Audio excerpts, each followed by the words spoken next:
Okay, good evening, everybody, and welcome back to Press Play.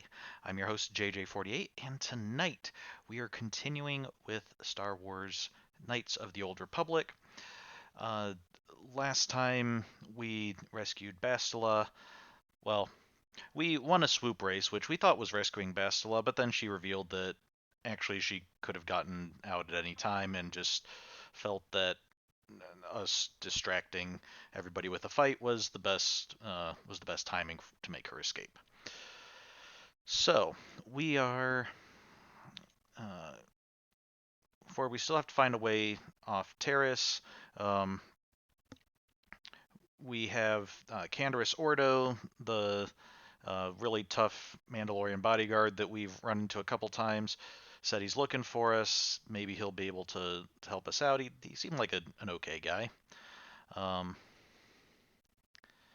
Yeah, we have Bastila as a companion, so of course we'll want to find out more about her as we level up, as we will all of our companions, Karth and Bodar. Not Bodar, Bodar's from Old Republic. Zalbar. Um, and Mission. We also still have, let's see, information about Terrace. Rat Ghoul Serum that we're going to want to turn into the Doctor. We have the dual ring that um, we can try to win. We have Bendak Starkiller, a duelist and murderer that we might want to try to collect a bounty on. Selvin, who fought us and we have to collect a bounty on. Matrick, who wanted us to help him fake his own death so we can try to um, get the bounty called off. And then we had some information about droids and some Pazak games we can play. So we have a bit of work to do. We'll probably um, let's see. It says Canderous is waiting in the cantina. If that's the upper world cantina, we may run into him pretty quick. If it's the lower world cantina, it may take a while. Because I intend to do a lot of this stuff is the upper world and um, or upper terrace, and we'll do that first. And then we'll head on below. Um, might talk to Canderous, but hopefully we won't have to actually follow him around until we um, won't lead us anywhere until we're ready to go. So, okay, this is blinking. Do I have some new gear? I have heavy blaster, ion rifle, bunch of grenades.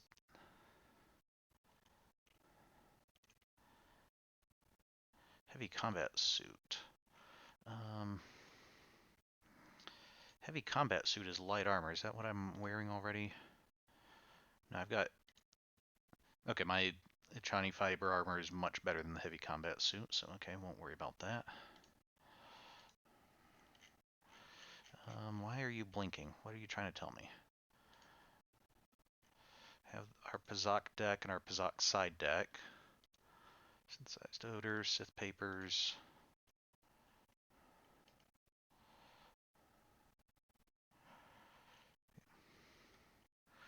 A lot of these are items that we picked up for quests that we um, don't really need anymore. And then some of these are items that we can use to uh, upgrade our weapons and armor once we get weapons and armor that can take them. But okay, I'm not sure why this was blinking at me. Not sure if I need. Maybe if I just show new items, then I can go through. Probably just click on each of them and they'll go away.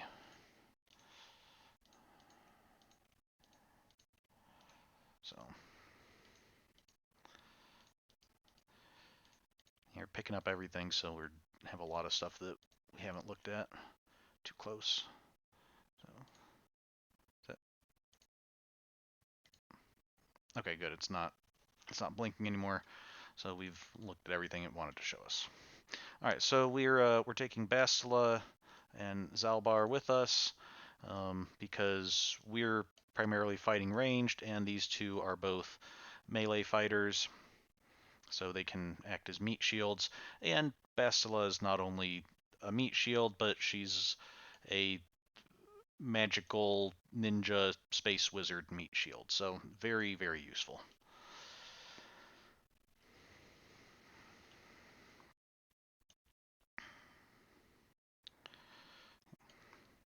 And one thing, hopefully we saw last time that Bastila seems to have something on her mind. Perhaps we should talk to her about it. Okay. Not sure how I detected that, as I was in front of her, walking away from her, not looking at her, and she didn't make a sound, but let's speak to Bastila. You want to talk to me about something? Or do you know anything about this place? Or never mind. Well, let's. She seemed like she wanted to talk about something, so let's ask if she wants to talk.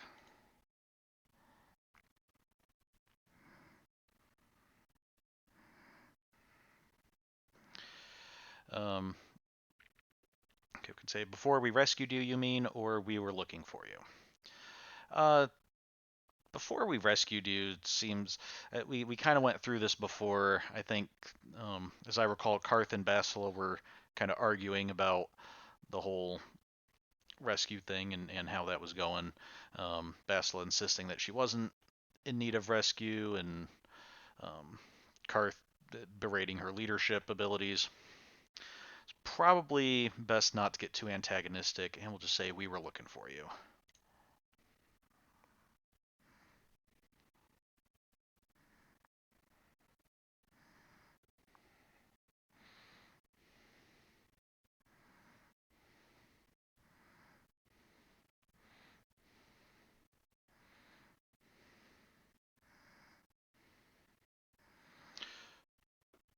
I mean, this is a video game, so it practically was flashing signs pointing in your direction, but I digress. So we can add and rescued the damsel in distress. Don't forget that. Again, a little antagonistic considering she was insisting she didn't need rescuing. Oh, how's her voice not coming through at all? Ah, I see the issue. Okay, just a second. Let me see if I can.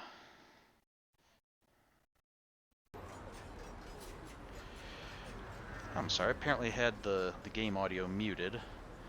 Should be audible now.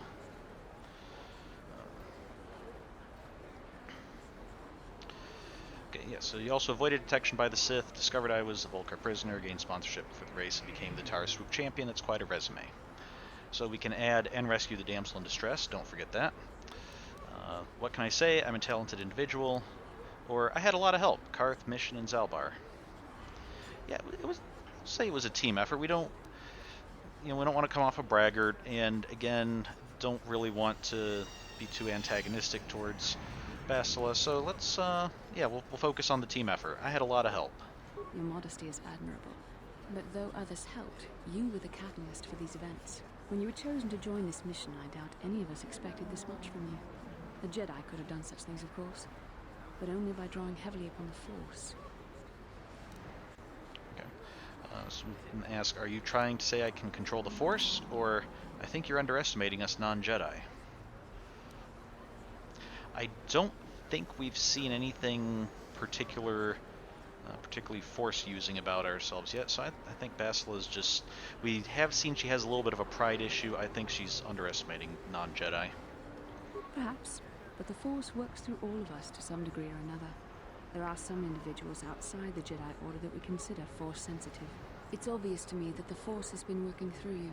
There is no other explanation for your great success. Though I'm not certain what to make of this discovery. Perhaps if you weren't... Well, if you were younger, the Jedi might take you for training. But as it is... Okay, what are you trying to say? Or be glad I'm Force sensitive, or I couldn't have rescued you. Or I don't want to talk about this anymore. What are you trying to say? Are you saying there's a chance I could become a Jedi? I'm sorry. I've overstepped my authority. I'm speaking of things that are best left to the Jedi Council. For now, let's just accept the fact that you're gifted. Hopefully, between your abilities, my Jedi training, and the skills of our companions, we can find a way off this planet. Okay. Zalbar, nothing to add? Okay.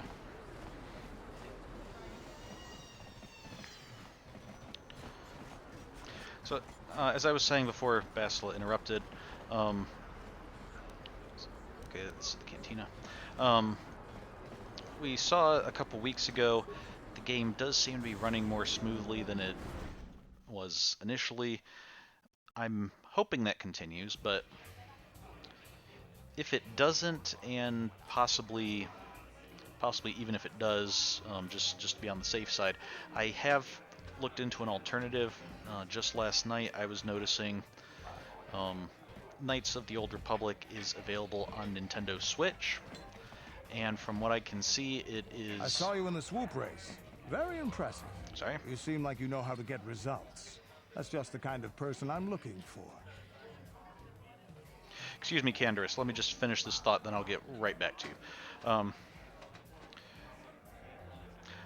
I did see Knights of the Old Republic on Nintendo Switch. Seems to be a port, and from looking into it, it seems like it works pretty stably. So, might look into doing that just as an alternative, and not have to deal with potential crashing issues. But it won't really affect tonight because even if it crashed, if I got it right now, I'd have to start all over again and wouldn't have time for that tonight stream. So that's just moving forward. Sorry, Canderous, didn't mean to keep you waiting. Let's see, we can ask, who are you? I think we already know who he is. We ran into him a couple times. What are you talking about, or goodbye? Um, Goodbye seems like that would be a little bit of rude brush off, so let's ask him what he's talking about. My name's Canderous Ordo. I work for Davik Kang in the exchange. The hours aren't great, but they promised me a fortune to work for them. And I have nothing better to do. Mandalorian mercs like me are in high demand. But lately, Davik hasn't been paying me what he promised. I don't like getting cheated. So I figure it's time for me to break the Sith quarantine and get off this backwater planet. Okay, so how do you plan to do that, or why are you telling me this? Both good questions. Right now, I am a little bit more curious why you're coming to me, a seemingly random stranger, telling me that your troubles about your employer. Why are you telling me this? I've got a plan to escape Taris, but I can't do it alone. I need someone I know can get the job done to help me. That's where you come in. You don't need to ally yourself with this person. We should move on while we can. I ain't talking to you. I'm talking to your friend, aren't I? I saw you win that swoop race and started thinking. Anyone crazy enough to race like that is probably crazy enough to break into the Sith military base. I need someone to steal the Sith launch codes from the base. Without those codes, any ship leaving the atmosphere will be disintegrated by the Sith fleet's automated defense guns.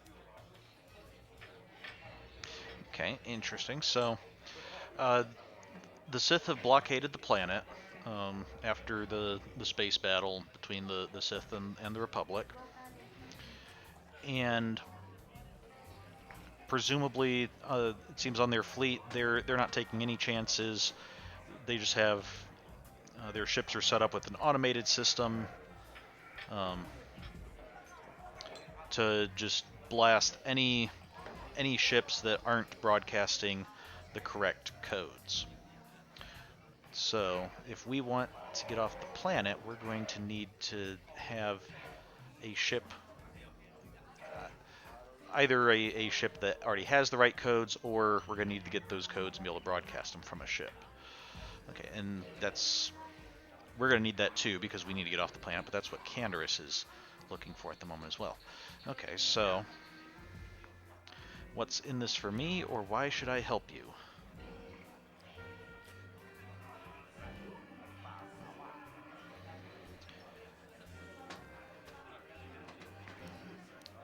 Okay, what's in this for me, or why should I help you?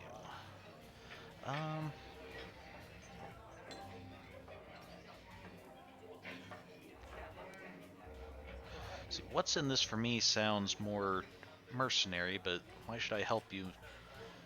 I guess that's a perfectly valid question.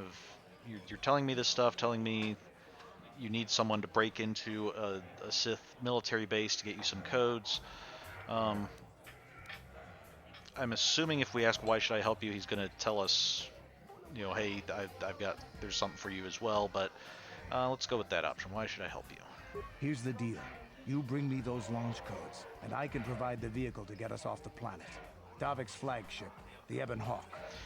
Interesting.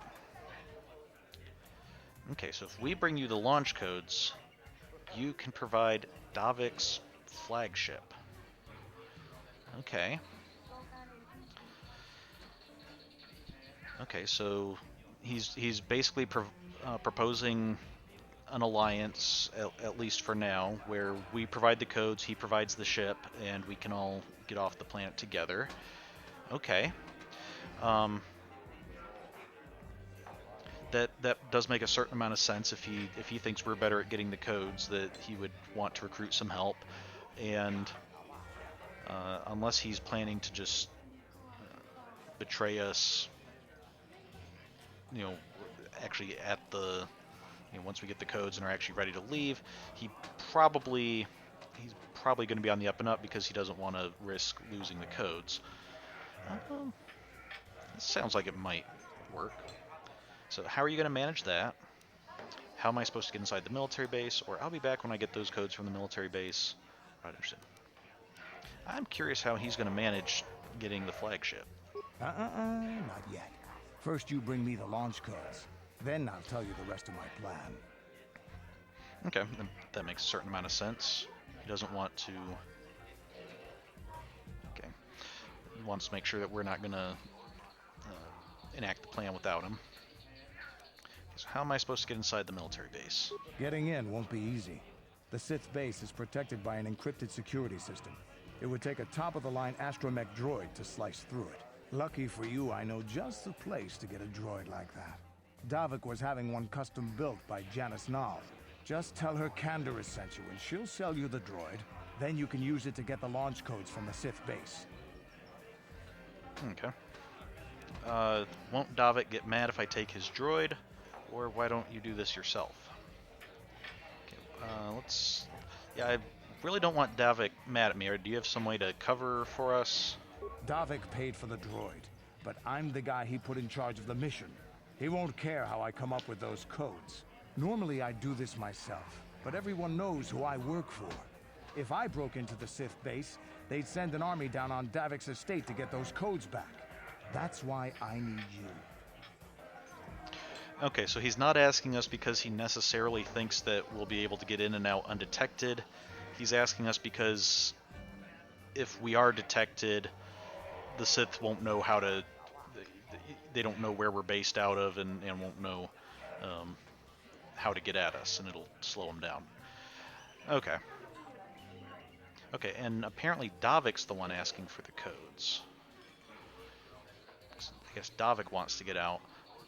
So I guess that means since KotOR said he's planning not to work for Davik anymore, he's going to double-cross Davik once he gets the codes. Okay. We've got a deal, or forget it, I don't trust you.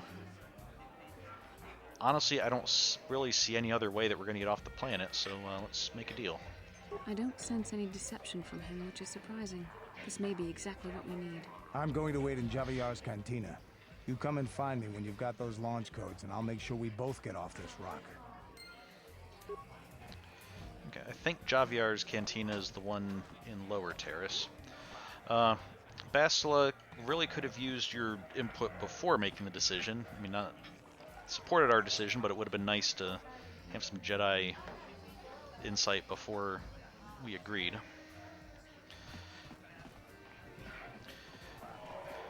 And it was pointed out to me that a lot of the characters here, the script for a lot of the signs, a lot of it seems to have a kind of Hebrewish look to it, and some of it, like these up here, kind of have a Korean look, especially the... I mean, it's not Korean or Hebrew, but it seems like that might have provided a little bit of inspiration for the...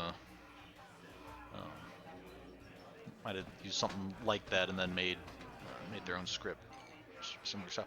Although, like that, even in the galaxy far, far away, we still have little martini glasses. I guess indicating some kind of... I guess it's indicating the bar or something. Okay, we came in here.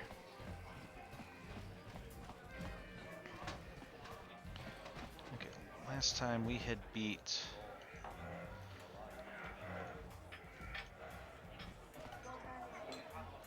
Yeah, we beat Deadeye Duncan last time.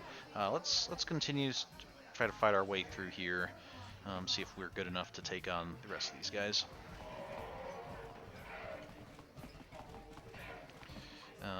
We're going to be leaving the planet before too long, hopefully, so might as well make a name for ourselves, draw as much attention as possible to us before we try to sneak into a Sith military base.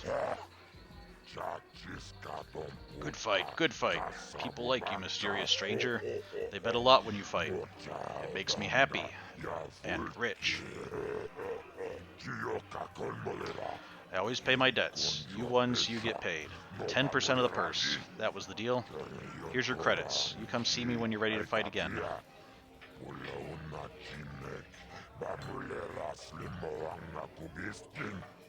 Oh, I never got my reward for the last fight. Okay, 100 credits. Nice. Mysterious stranger, I knew you'd be back. They all come back. You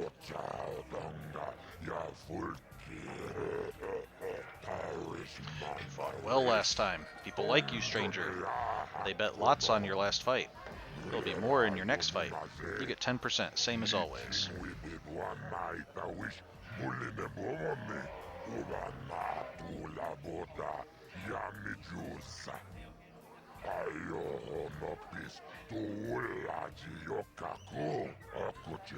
Want to step into the ring now? Are you ready to prove yourself against the best duelists on Terrace? Okay. So, of course, when we started conversing with him, he welcomed us back as if we hadn't just been talking to him 20 seconds prior. It's because in between conversations, the game doesn't really keep track of how long, we could have talked to him, gotten our reward, and then gone off and done, at that point, gone and done a bunch of quests and come back. So, game has to be ready for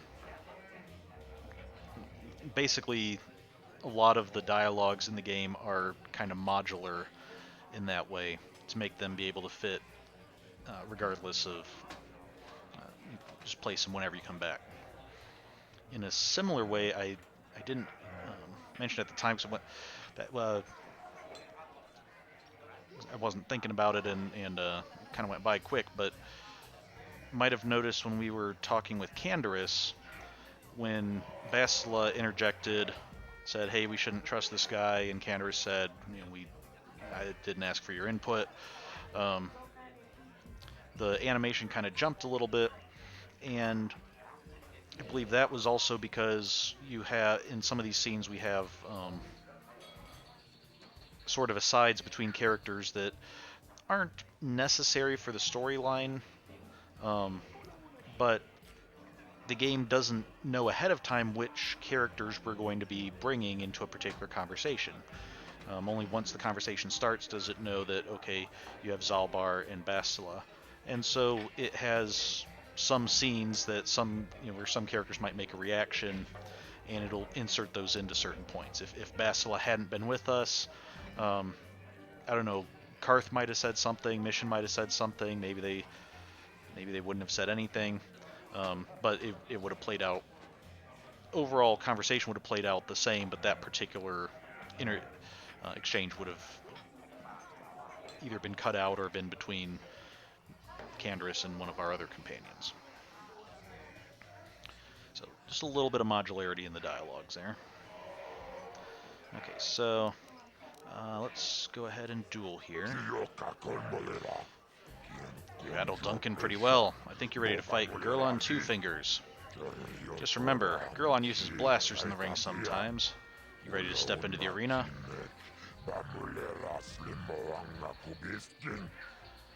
Alright, let's do it. Ladies and gentlemen, draw your eyes to the center ring. We have a very special presentation in store for you. In this corner, one of the greats, a man so tough, even a disfiguring injury couldn't end his career. I give you Gurlon Two Fingers. And in the other corner, a relative newcomer to the terrace dueling scene, emerging from the shadows with no history, no past, and no name, the mysterious stranger!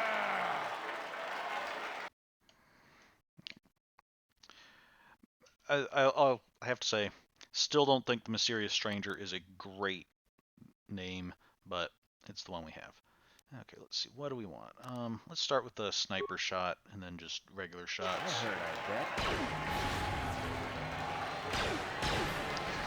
Of course, while we're dueling, we don't have our companions. And It's over! The fight is over! The mysterious stranger has won! Gerlach losing to a rookie. Is this a sign that his injuries have finally caught up with him? Or is the mysterious stranger for real? Only time will tell.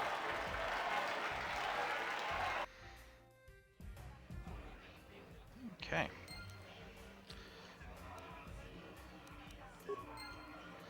Alright. Of course, Gerlin's alright because if you recall in the duel arena, there's energy fields to make sure that the blasters are powered down and people aren't actually getting killed. It's just getting hit enough times to be knocked out, essentially. So, what do you have to say, Gerlin? You beat me fair and square, stranger. But if I still had the use of my fingers, you wouldn't have won. Back before my injury, I would have mopped the ring up with you. I mean, that's kind of strong words from somebody who didn't even get a single shot off during the entire combat, but okay. Let's get our reward and go to the next fight. Okay, good fight, good fight. People like you, mysterious stranger. Same thing. They bet a lot when you fight. Makes me happy and rich. Yes, 10% of the purse. Yeah. Okay, so after each fight, he's essentially saying the same thing, so let's skip that part. Mysterious stranger, I knew you'd be back. They all come back. You want to set up another fight, right? The ring is in your blood now, like a virus. You need to hear the cheers of the crowd. You need the rush of battle. You need to fight again. Not really, I'm just something of a completionist when it comes to quests in RPGs. You want to step into the ring now? Are you ready to prove yourself against the best duelists on Taurus? Alright, yeah, let's fight our next duel. I think you're ready to go against Ice, human. She's tough, but so are you. There'll be lots of action in this fight. A huge purse. You ready?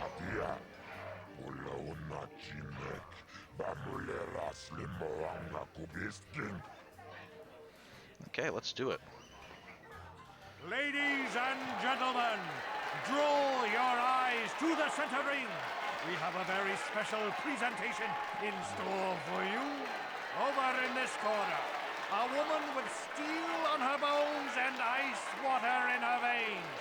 She's cold and quick as death itself. You know her. You love her. Ice. And in the other corner, a rising star taking that first step into the big leagues. I give you the mysterious stranger.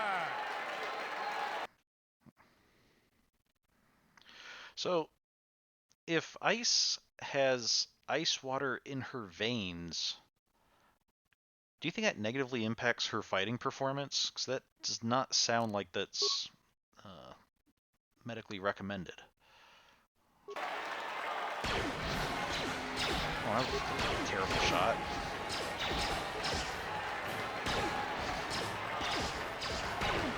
Apparently neither one of us are great shots at this distance.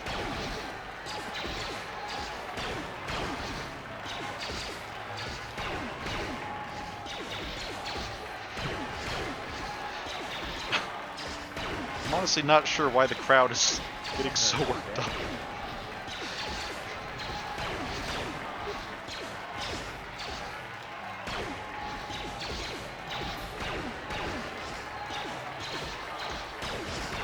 for a little variety, let's just throw a grenade. Just,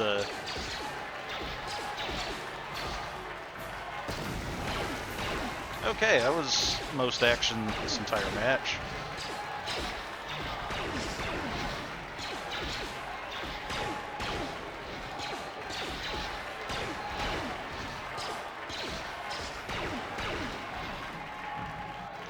Okay, that octagon in the middle certainly took a beating. Over! The mysterious stranger has won! Ice is knocked out cold! Looks like we have a rising star in the mysterious stranger, folks. But how high can this star soar? You'll just have to watch and see.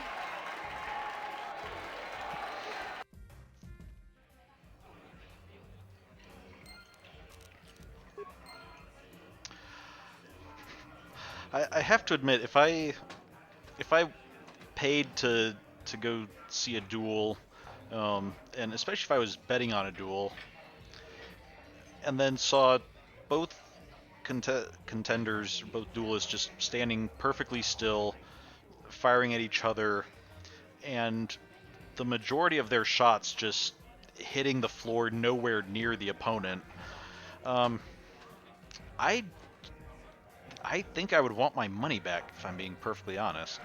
That doesn't exactly seem like the type of thing that would bring in a packed house, but oh well, I guess that's one reason I'm not in charge of running a duel circuit.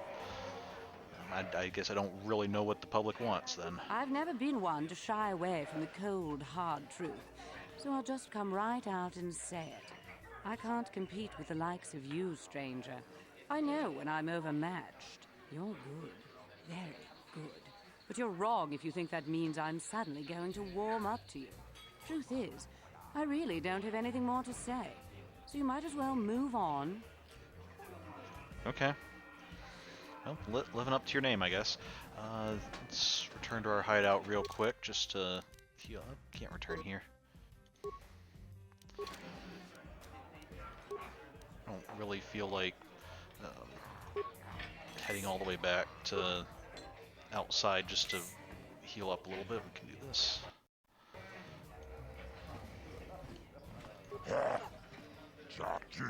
Okay, so get my 10%. Just 300 credits this time. My latest find, new rising star. My new rising star.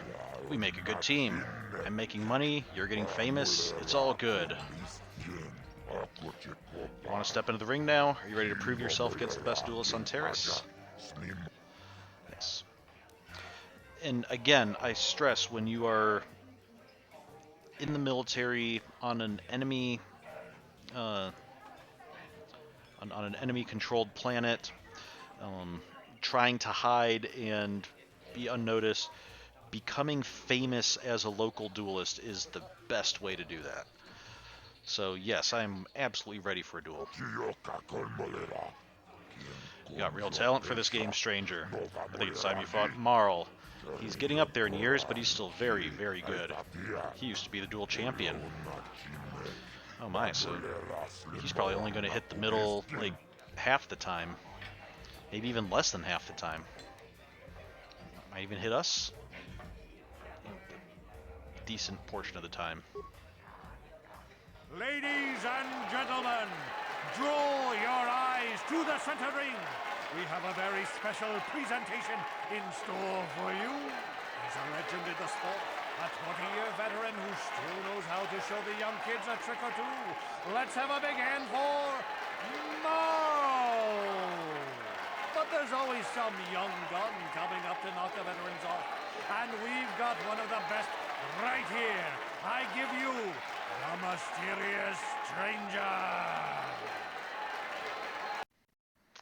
Okay, still try to start with a sniper shot, mainly because if we hit with it, there's a chance that we can stun him. Then I'll probably just throw some grenades at him, because those seem to actually do some damage. Although we might need to run around if he comes at us in melee, because he has a melee weapon, and we are not equipped with a melee weapon.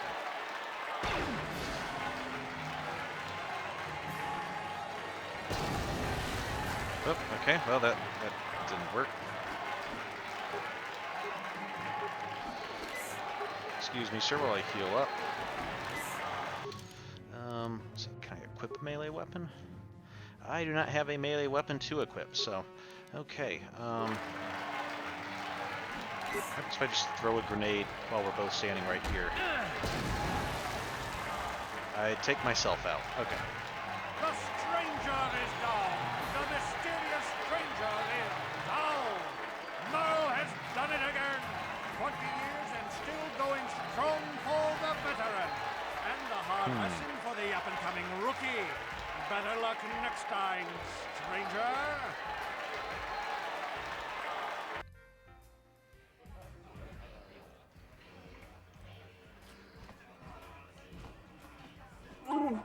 Yep.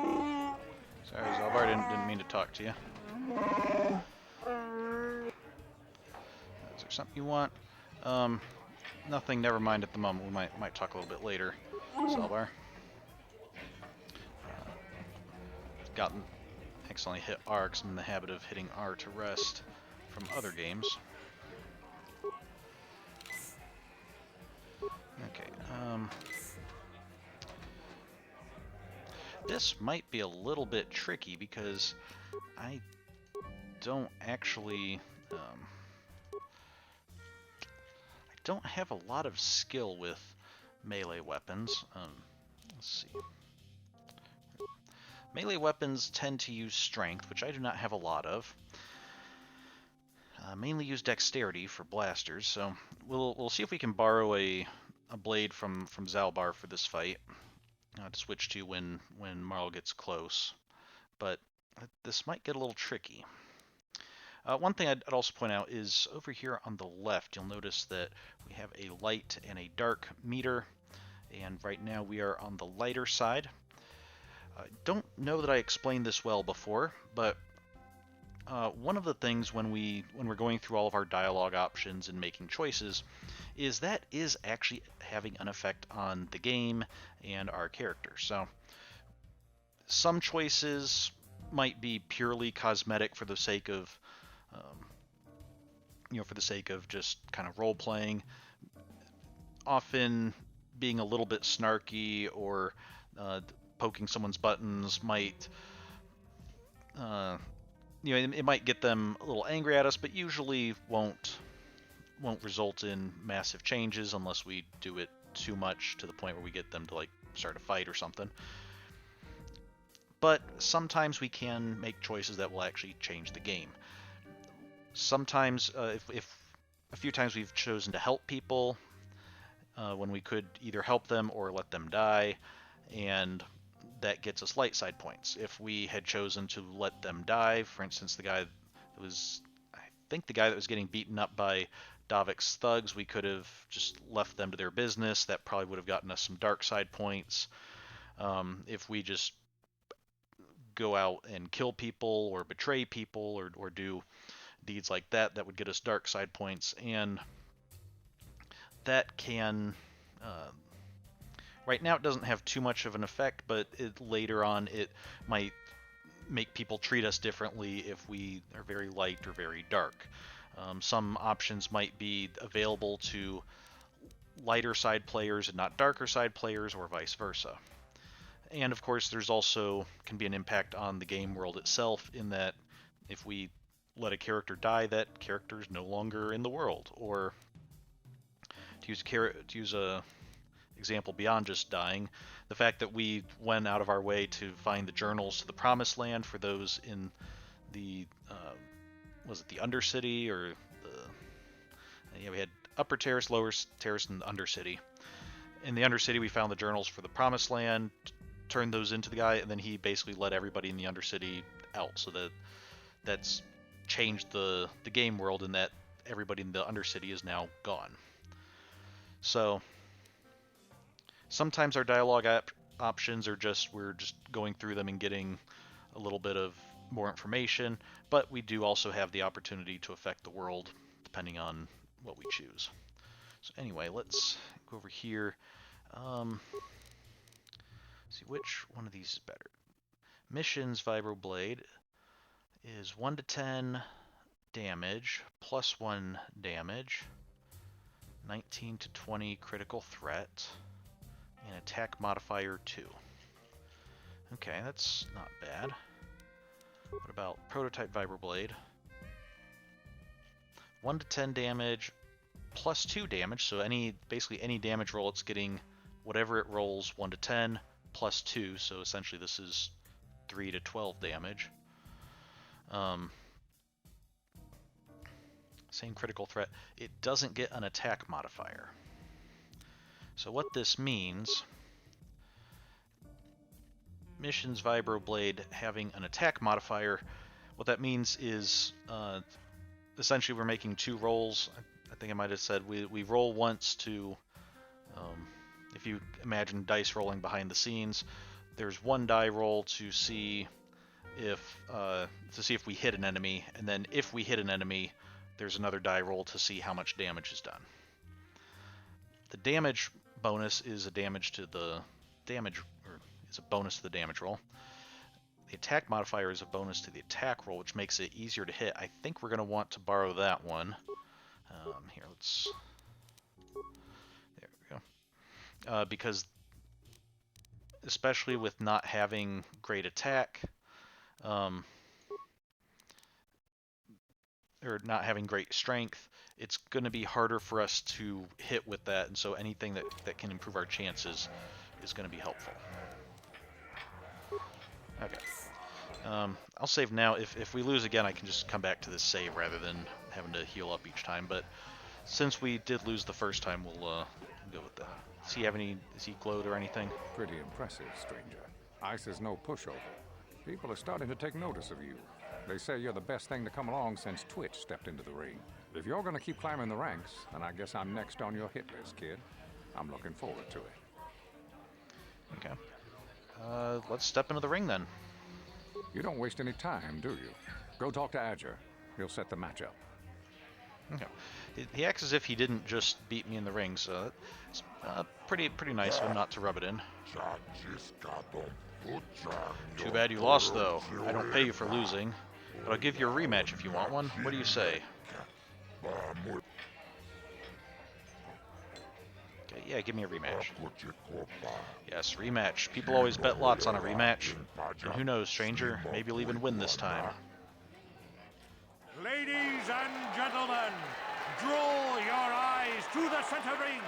We have a very special presentation in store for you. He's a legend in the sport, a 20-year veteran who still knows how to serve a young kid, but there's always some young gun coming up. Yep.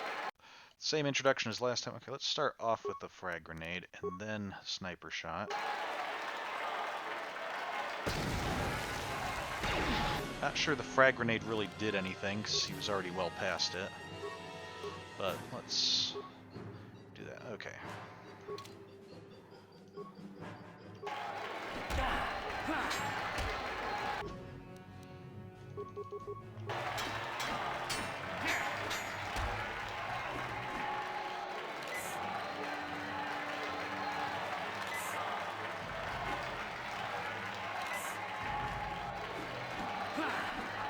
Okay, I'm honestly not sure how you're missing me that much from that close, but...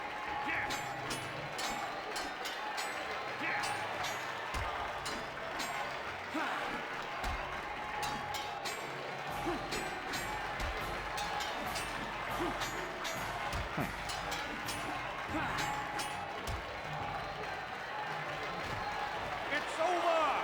The fight is over! The mysterious stranger has won! Marl is down, and questions abound! Is this the end for the long-time vet? Is it time for Marl to hang up his spurs? And what of the mysterious stranger? Twitch is waiting in the wings! Do you dare take a shot at the champion himself? Will the wild-eye wonder finally be unseated? Okay, so that was considerably easier once we switched to a melee weapon. I think what was going on is when you are using a blaster, if you are in melee combat, you have a harder time to hit things because it's hard to aim at something that's right in front of you moving around. I believe also enemies who are attacking you in melee might get a little bit of a bonus against you, or else they get to make attacks while you're distracted and like bonus attacks and things. Something of that nature. So I think us trying a blaster against Marl initially was very detrimental. And when he got that big hit on us at first, either he just got lucky and rolled a critical hit, or else it still, when he made the attack, it still thought we had our blaster, so that was easier. But I noticed once we switched to our melee weapon, he wasn't getting hits off very well anymore. He was... Okay, what were we using? Disruptor pistol?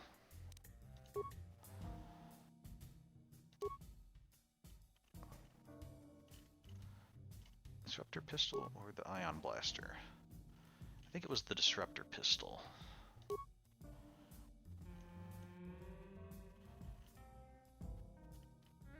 That wouldn't make much sense, would it? 1 to 4. So ion blaster is pretty much the same thing. Well, except it has ion. This does physical. No, I think we were using the disruptor pistol because it helped against like energy shields and things. Okay, or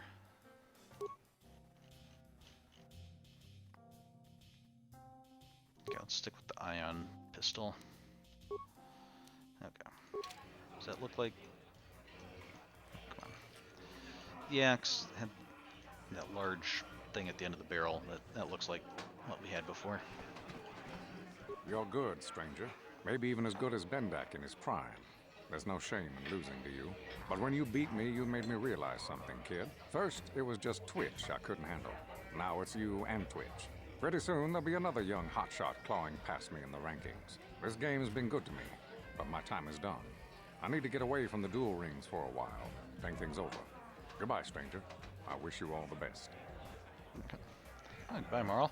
I guess I don't really blame you for not wanting to stick around if you're going to lose, since apparently Adger doesn't pay if people lose, which seems odd. I can understand there being a larger purse for the winners, but considering it seems to be these same duelists just kind of fighting again and again and again, you would think the losers would still get, you know, something, even if it's a small amount.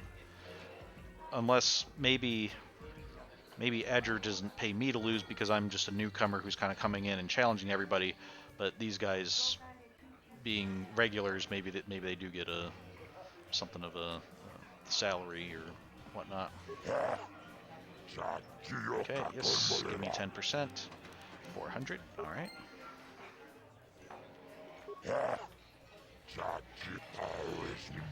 You're getting quite the reputation, stranger. Everyone's excited. They all want to bet on your next match. I'm excited too. More bets means more credits for me.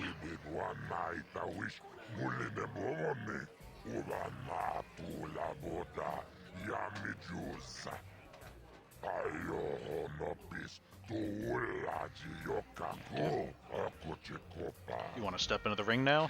Are you ready to prove yourself against the best duelists on Taurus? Okay, yes, I'm ready for a duel. You've beaten almost everyone, human. I think you're ready to fight Twitch. Twitch might be crazy, but he's the best in the game. If you can beat him, you'll be the new champion.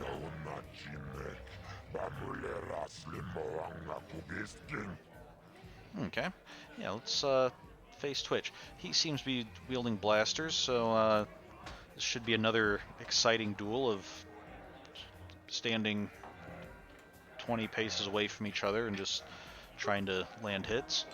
Ladies and gentlemen, draw your eyes to the center ring. We have a very special presentation in store for you. Hold on to your seats and stay back from the edges of the ring. He's wild, he's unpredictable, he's borderline psychotic. And he's the best damn duelist in the game today. Give it up for Twitch! But Twitch's opponent plans to take the champion down. Night after night, battle after battle, we've watched this young phenom rise through the ranks. In this corner, the challenger for the title of Tara's dueling champion, the mysterious stranger. Why do I always start sideways? That does not seem like the best way to start a duel. I guess maybe just offering a smaller profile. Okay, now I'm facing the right way. I guess this will also be interesting. If I can win this match, I guess this just means I beat Twitch in its entirety. I just win the streaming platform, or we'll find out. I will add this game came out long before Twitch, the platform, was actually a thing, so not an intentional reference. Oh, he's actually hitting me.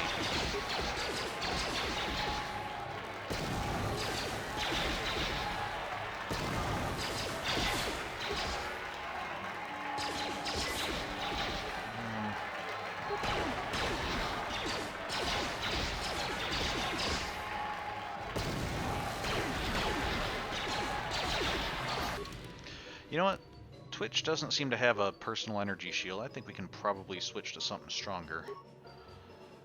1 to 6, 1 to 8. We want it to be a one-hand weapon because we have all of our benefits there. Like, if I go to a rifle, we only get a +9 attack. But heavy blaster, we might be able to do a little bit more damage on each shot. We'll still use our disruptor pistol normally, but for the combat here, we'll switch to the heavy blaster, so maybe we can get a little bit more damage in.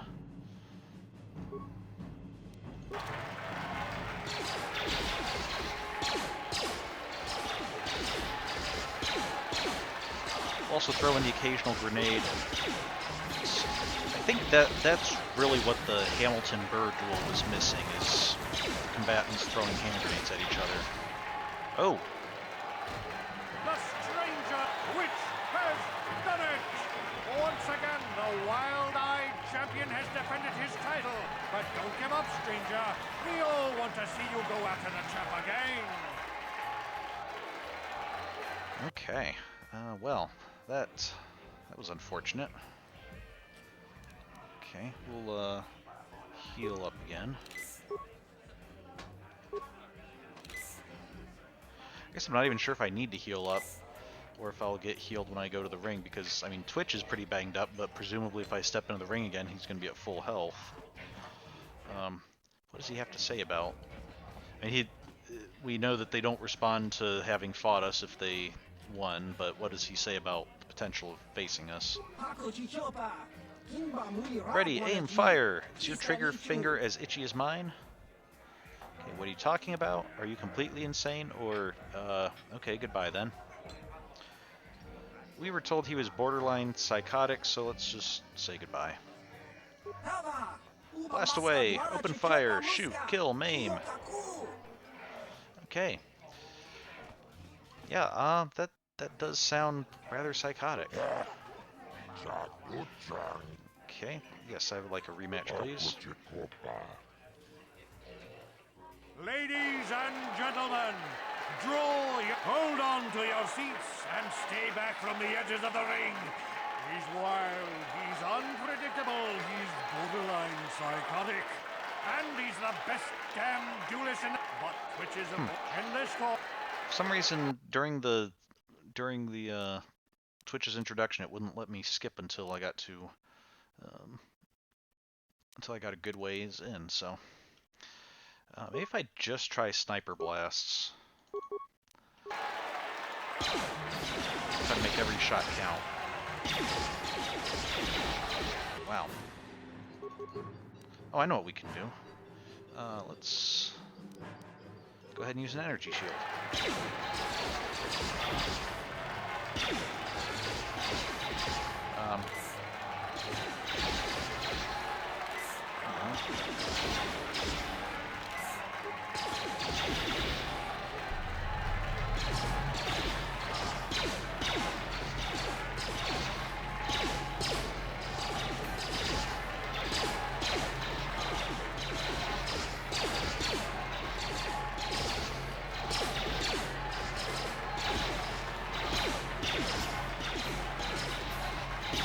helps a bit.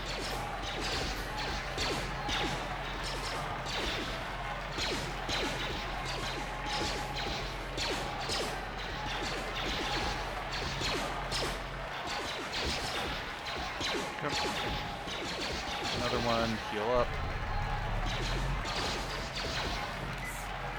And back to...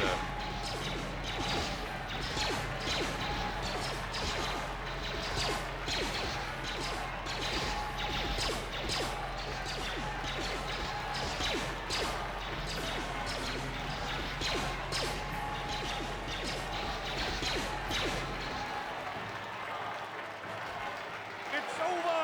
The fight is over! The mysterious Okay, stranger the has won! secret was just Twitch's become reign of invulnerable. terror is over, ladies and gentlemen. We have a new champion, the mysterious stranger.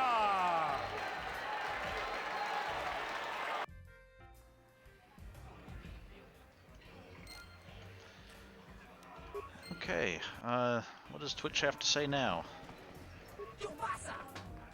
You fast, you quick, you even beat Twitch. Okay, thank you, Twitch.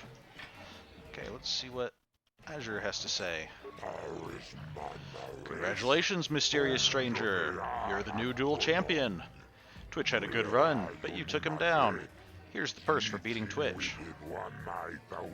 The bad news is that I don't have anyone left who wants to fight you. You're too good for your own good. Nobody wants to go in the ring with you. The only one left who will fight you is Bendak Starkiller, but he's retired. Too bad. People would pay a fortune to see you fight Bendak. Hint, hint. Okay, so can you arrange that? Mysterious stranger, why are you here? I don't have anyone who wants to fight you. You're too good for your own good. Nobody wants to go in the ring with you. Okay. Okay, so he won't actually tell us anything about that. He just says, oh yeah, Bendak would be a great match against you. Well, we know where Bendak is. Let's... Here. I've been watching you in the dueling ring. Not bad for an amateur. I'm tempted to come out of retirement and show you what it's like to do battle against a real champion, but I only fight in death matches. And not too many people are willing to step into the ring knowing they won't ever come out. How about you, stranger? You think you got what it takes? Okay. So let's see. We can say we're here to collect the bounty on your head. Or you're on Bendak, name the time and place. Forget it, I'm not interested in a death match. Or I want to ask you some questions. Well, I mean, I think we're going to end up accepting the duel, but let's ask some questions first. Since I'm not going to answer them, you'd just be wasting your breath. So, move along before people see us talking and think I'm signing auto prints today. I don't want to be mobbed. Auto prints, what are you talking about? People are always bugging me for my auto print. Comes with the territory. You survive over 100 death matches and people tend to see you as something of a legend. You don't look so tough, maybe you'll take me on. That's a very odd way of phrasing that. Usually, you would think it's maybe I'll take you on, like maybe I'll challenge you because you don't look tough. But it's you don't look so tough, maybe you'll challenge me? I don't think we need to mention the bounty on his head. If we can beat him in a death match, that'll probably count for taking the bounty anyway. And if we lose a death match against him, it's not going to matter because we'll be dead. So, you don't look so tough. Maybe you'll take me on. I'm retired now. Once death matches became illegal, I just got bored with the game. I got no interest in using stun blasters. There was nobody left to challenge me anyway, but I saw you in the ring against Twitch. You've got enough talent to make me consider coming out of retirement for one last death match. Unless you're afraid to face me. Forget it, I'm not interested in a death match. Or you're on Bendak, name the time and place. On the one hand, death matches are illegal here, so we'd be breaking the law. On the other hand, being a Republic soldier and breaking Jedi out of imprisonment is illegal here too. So we're not exactly on the right side of the law to begin with. And okay, let's take on Bendak. You're on. Name the time and place. Finally, fresh meat. Azure will set it up. Go talk to him. It will take some time to arrange, so no point sticking around here until then. I'll be back when it's time for you to die. Oh, so you're not coming for our match then?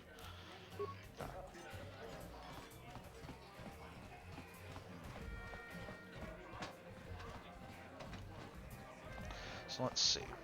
I'll probably stick with this blaster. If he comes at me in melee, we'll switch to the melee weapon. And if he has an energy shield, then we'll switch to the disruptor pistol. Okay, that seems like a strategy. Not a great strategy. Also, if he's ranged, we'll go ahead and use our energy shield. Did I have another energy shield? Hyper battle stimulants, adrenal strength, Sith energy shield. What was the difference between the energy shield and the Sith energy shield? Energy, sonic, electrical, 30 points, 200 seconds. Okay, so they're both 200 seconds. This one also adds sonic damage, and it does 30 points total instead of 20. For a death match, I think we'll go with the Sith energy shield if necessary. Okay.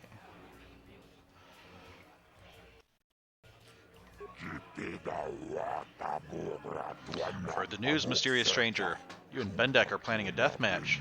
That is excellent news. People will bet a fortune on this fight.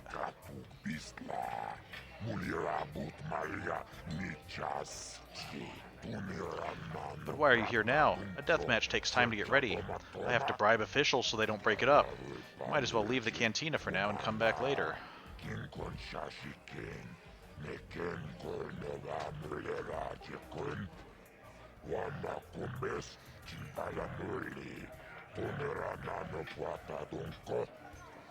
Okay. Are we going to get some notification when we're ready to come back, or do we just, like, come back later?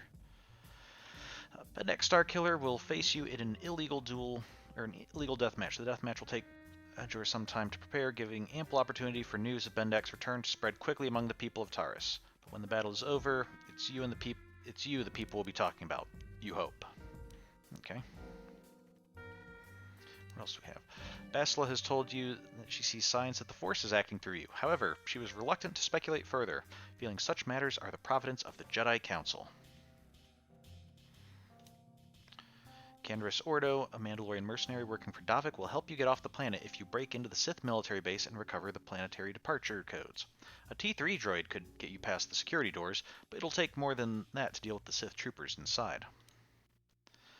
In purchasing a droid, Canderous has told you that Janice Nall has a droid in the Her Upper City shop. There's a little typo there. That could get you into the Sith base. He said to just mention his name and she'll sell him to you. Okay. We did see Janice Nall earlier, and she had the droid that was quite questionable for sale, and the droid that seemed in far better shape that she said was not for sale. Now we know why, because it was for Davik. I forget if she mentioned Davik earlier, but now we at least have a way of getting him regardless. Although maybe we'll see about purchasing the other droid first.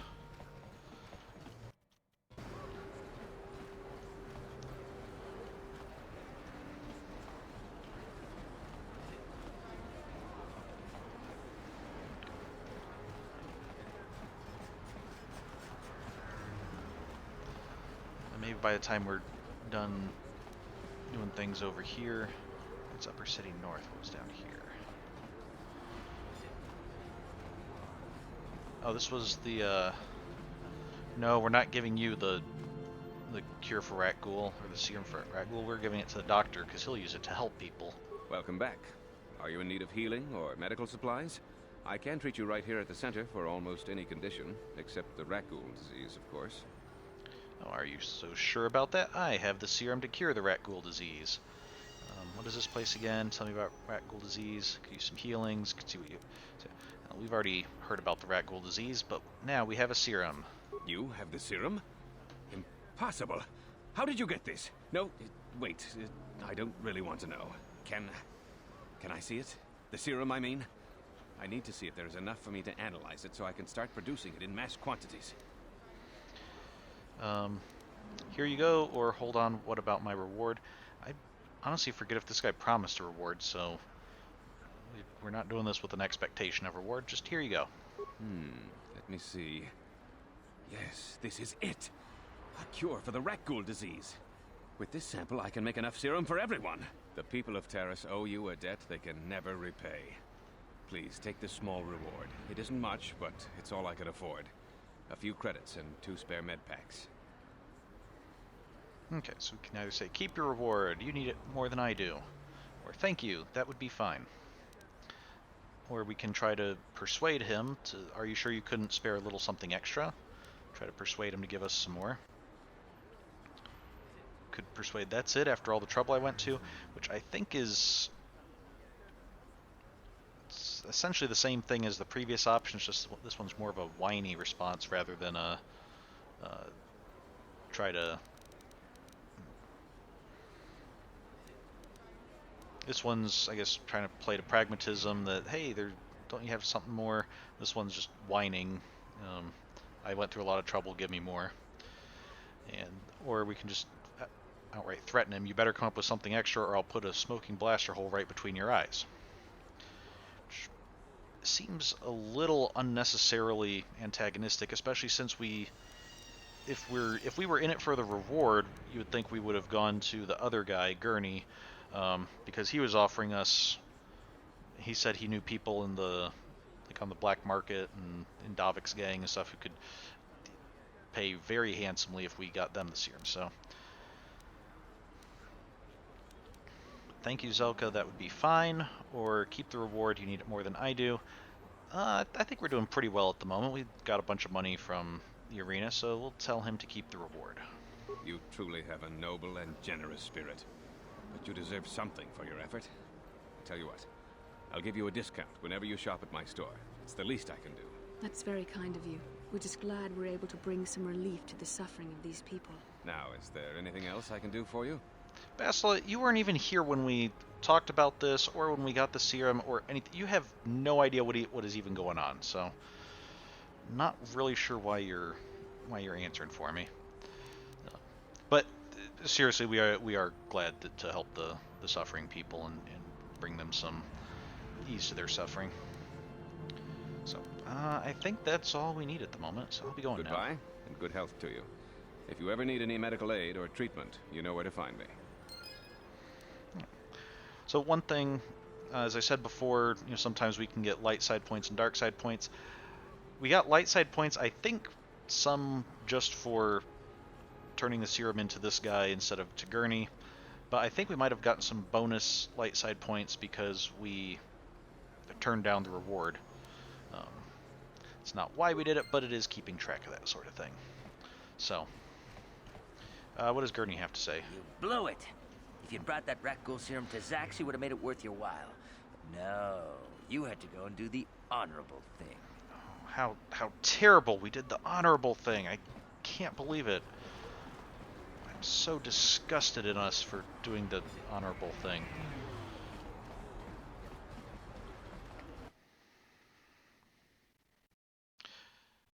In case you didn't notice, that was somewhat sarcastic. I really don't care if Gurney's upset with us.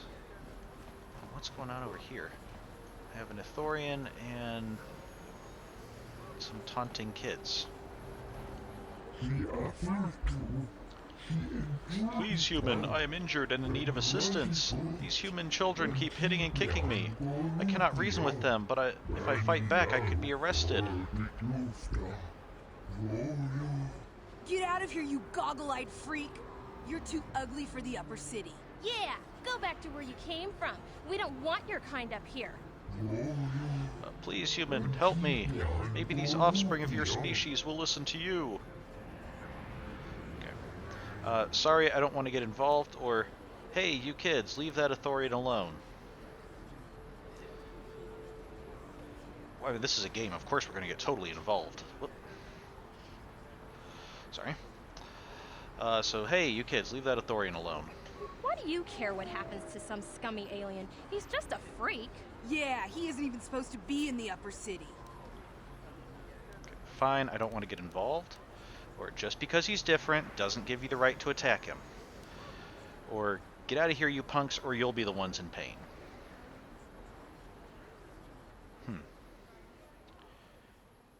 I mean, doesn't seem like that's thoroughly unjustified. They do seem a little young to just be threatening to attack them. Let's try to teach them a valuable life lesson. Just because he's different doesn't give you the right to attack him. Come on, let's go. I don't want to listen to this alien lover anymore. Thank you, human. I was returning from a visit with a work associate when those child humans attacked me and chased me through the streets. I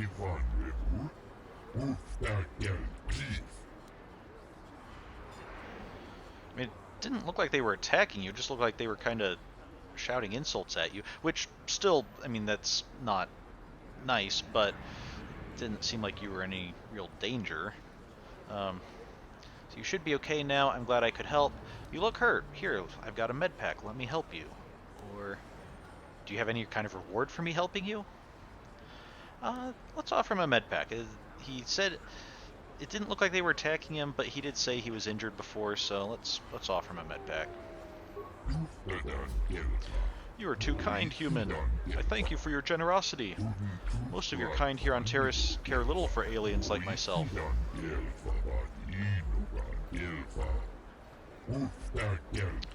Once more, thank you for saving me from those human children. I must take my leave of you now. My life mate will be wondering where I am.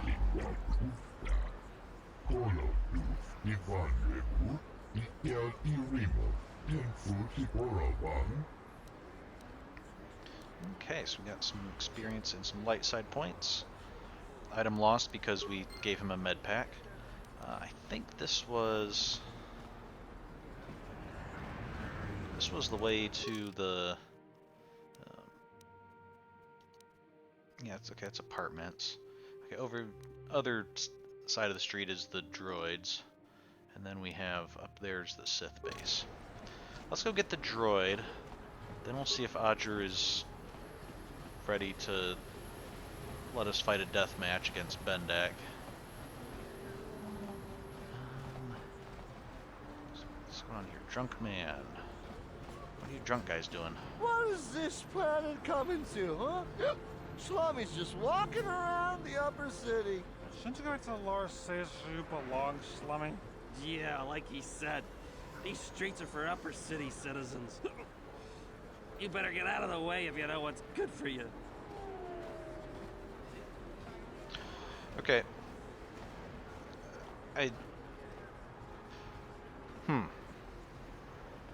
I'm thinking the drinking has really impaired these guys' judgment, because you have me in like them just in normal clothes and not obviously armed, versus me with my combat armor and blaster that I'm always carrying just out in the open.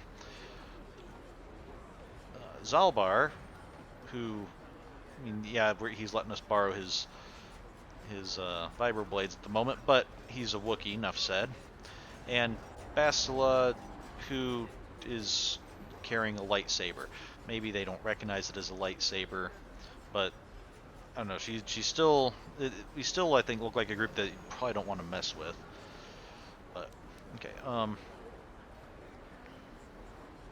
Let's see. So we can either try to persuade them with, "Hey guys, we can all be friends here. Let me buy you a drink," or we can try to persuade them with, "You'd better think twice about what you're doing. This might be more than you can handle." Or if you're trying to pick a fight, you've got one. Okay, so we can try to get them to see reason and think about what they're doing and like, hey, you really don't want to fight. I'm not really sure they're capable of seeing much reason. I don't know. how much they've been drinking, I'm not sure if it's really responsible to buy them another drink, but it's probably something they can understand at least, and might get them to be a little less combative. So, hey, let's be friends here. Let me buy you a drink. Also, where are we buying a drink out here on the streets? A drink? Hey! For a slummy, you ain't so bad. Come on, boys. This slummy's buying the next round. No way, forget it. No more drinks. We're late enough as it is. Yeah. I guess you're right. Maybe next time, slummy. Come on, fellas, let's go.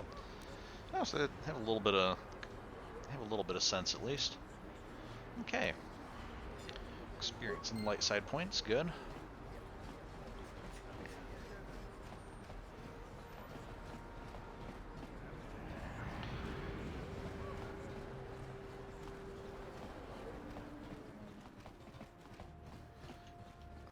Okay, so let's...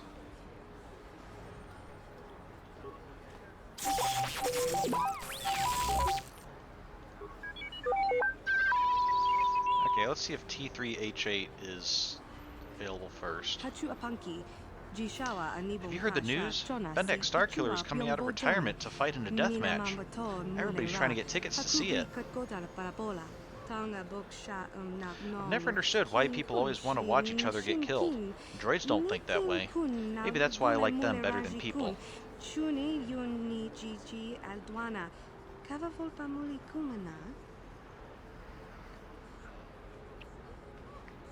Okay, yeah, before we claim the droid that Kandor has sent, let's...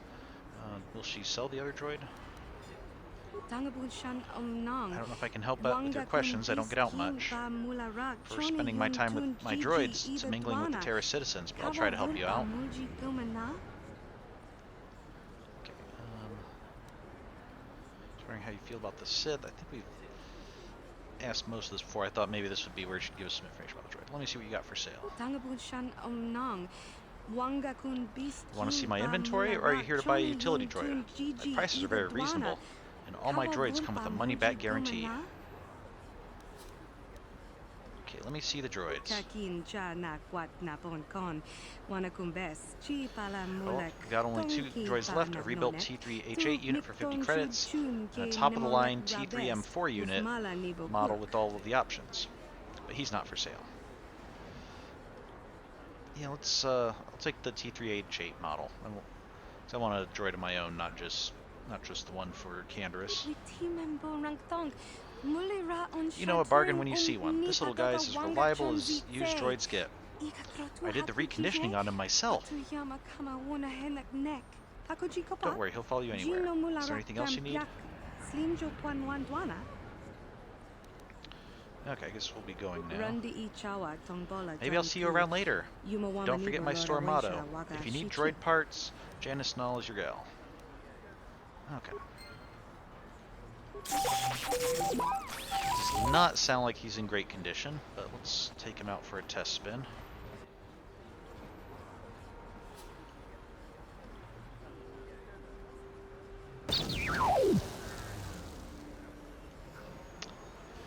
That is about as bad as a test could possibly go.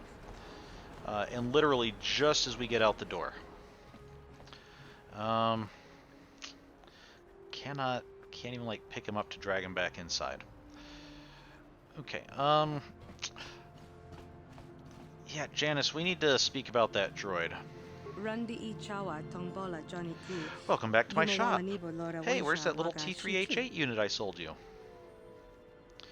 Okay, so we can either respond with, "It blew up. I came to get my money back." Or, "That thing was a piece of junk. You ripped me off."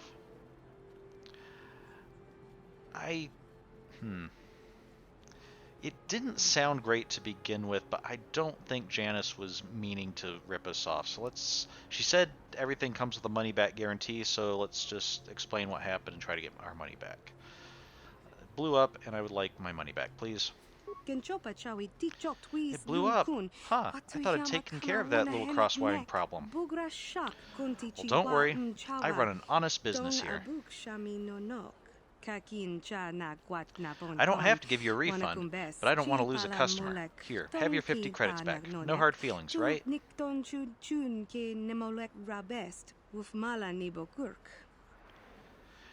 so no hard feelings, or I think you should give me something extra for all the trouble.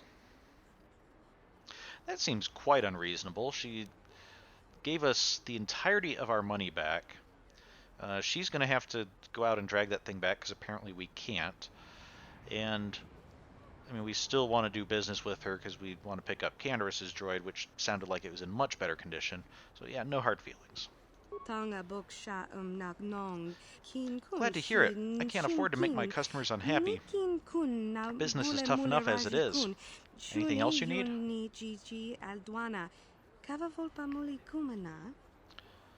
Yeah. Let's see what you got for sale. Let me see the droids. All I've got left is this T3M4 unit. Excellent codebreaker. Fantastic security, programming, and droid repair skills. Good amount of firepower, too. This little guy is the absolute top of the line, but he's not for sale. He's a custom job for a very special buyer. Sorry. Yes, about that special buyer. Candace said you'd sell the T3M4 droid to me. Oh, Candace sent you. Well, why didn't you say so? Okay, the droid is ready. You can have it for 2,000 credits. Okay, so either we can just pay for that. We can try to bargain down. That price is outrageous. I'll give you half. We can say I can't afford that. We can try to persuade her, give me that droid for free, or Davik will close this shop down permanently, or I'll pass.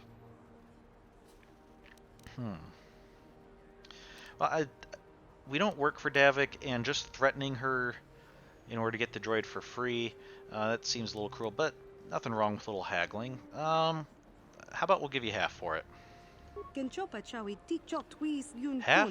If you're trying to rob me, why not just stick a blaster in my face? On the other hand, I do want to stay on Davik's good side. Tell you what, he's yours for 1,500. Okay, so either we can, again, just say give it to us for free, or it's a deal. That seems like a pretty good deal. We're not paying full price, but we're still giving her quite a bit, so.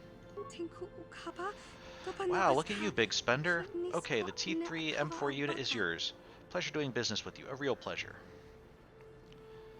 Okay, so T3M4 has actually joined our party. Well,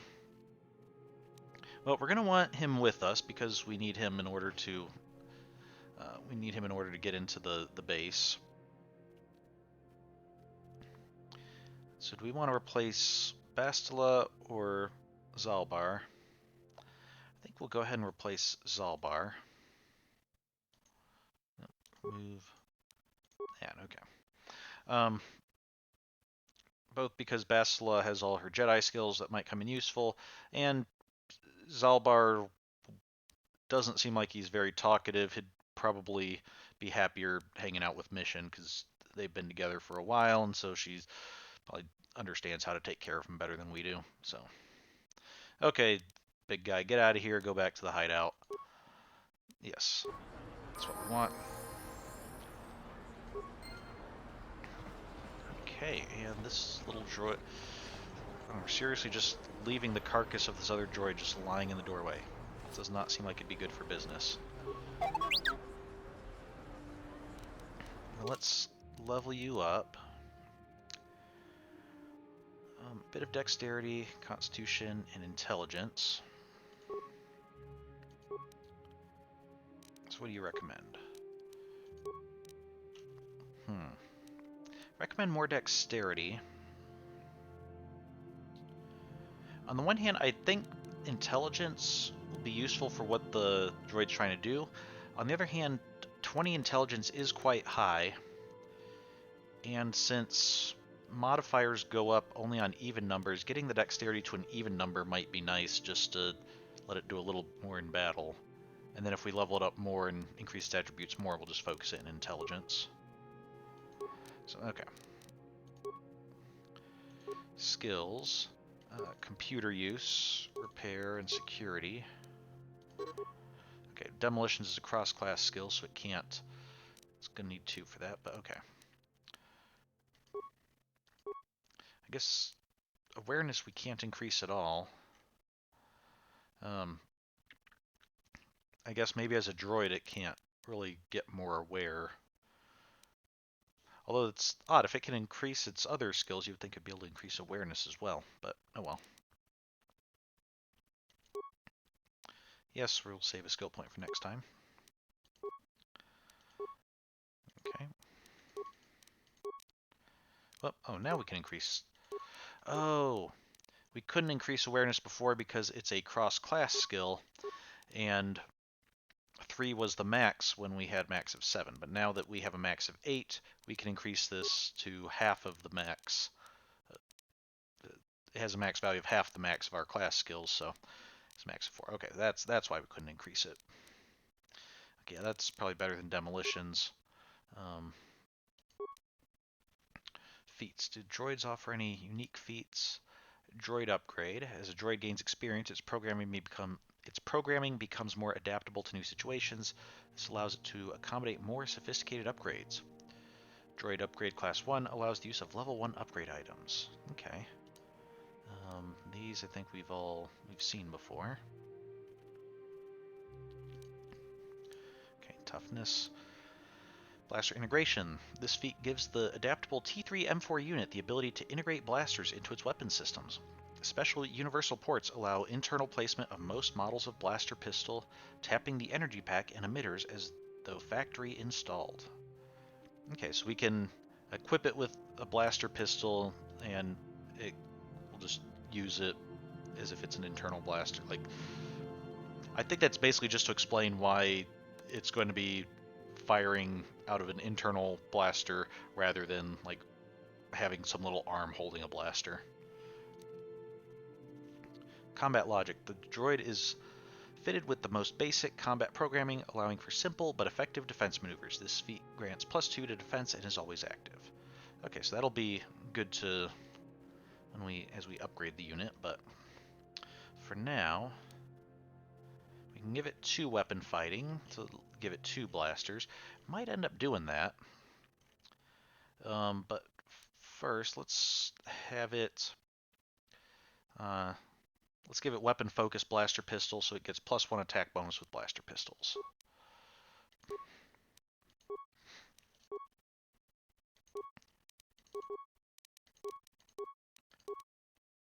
Okay. You've been granted the following feats this level: Tactician Logic Upgrade. Okay, what's that do? Having witnessed the effects and actions of combat firsthand, the droid is able to self-upgrade their defensive algorithms. This feat grants +4 to defense and is always active, replacing the +2 that we got from the other one. Okay, so that was an automatic upgrade. I think we don't really need stealth or just improvements to skills. I don't think we necessarily need at the moment. Let's give it 2 weapon fighting so it can fight with 2 different weapons. I mean, it can fight with 2 different weapons anyway, but this will let it be effective with 2 weapons.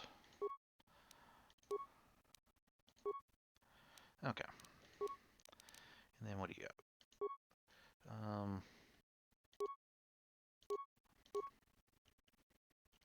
Okay, all of these are balanced. That's good.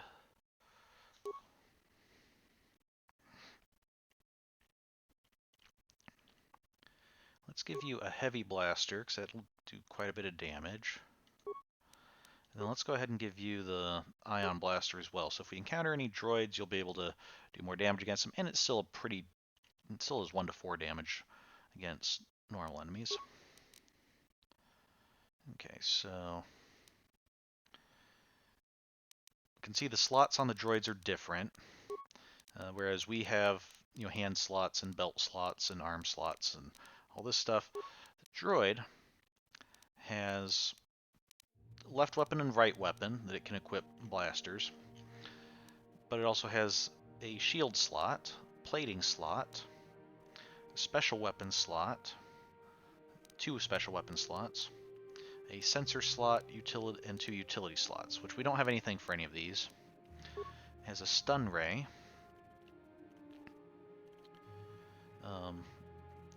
On hit, stuns for 9 seconds. Quilla Industrial is becoming the standard in publicly traded, non-lethal, droid-mounted weapons. Okay. Company officials credit aggressive marketing towards any despot with credits. Okay, and this one is a shield disruptor. Does 20 points of ion damage. Okay, designed for Republic forces, these devices allow a droid to potentially devastate opponent droids or the personal shielding of an enemy, though the energy drain is quite large. It only has 10 uses. I think this also only had 10 uses.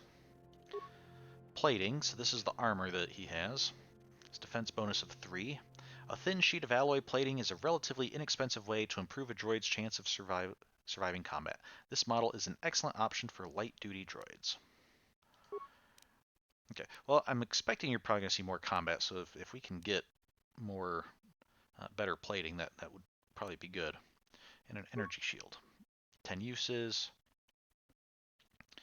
20 points of energy damage for 200 seconds. Seems very similar to the energy shields we wear on our wrist. This is a basic model energy shield universally applicable to most droids. The power drain is significant, however, and units like this must be replaced regularly.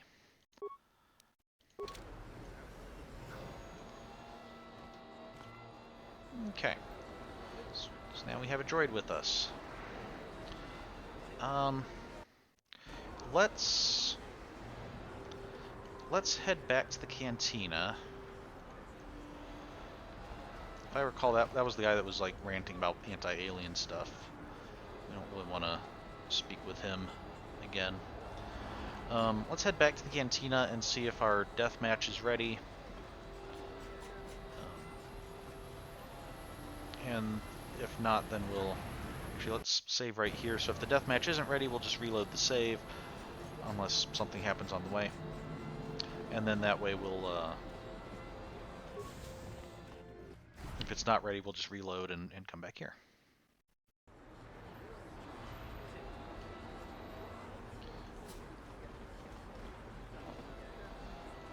Man, the way he was just kind of standing there initially made me wonder if he was a named person that we could like talk to for some more information or something. No, don't want you to actually speak to him. Just want to see who they are.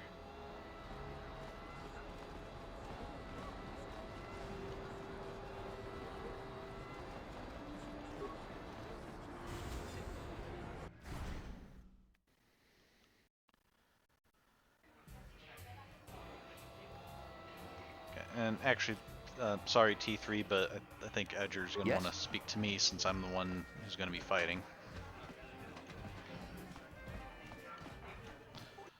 Okay.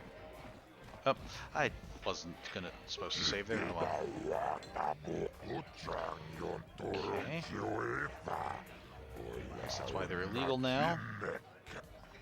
Okay. Not too many people want to fight a deathmatch anymore. Some are scared. Others think it's wrong to kill someone else for credits. I guess that's why they're illegal now. So maybe it is wrong to take a life just for credits. But let's get on with the match. Well, we're not just taking his life for credits. We're also doing it because there's a bounty on him because he's kind of a killer and a murderer. So this is also justice. Let's get on with the match. This fight is different than most, of course. We'll turn off the energy suppressor so weapons won't be limited. They can kill. Anything goes. So, you ready to fight this match now? I'm ready. Good, excellent. High wagering means lots of credits for the winner in this match. Come see me after the fight to collect your credits. If you're still alive.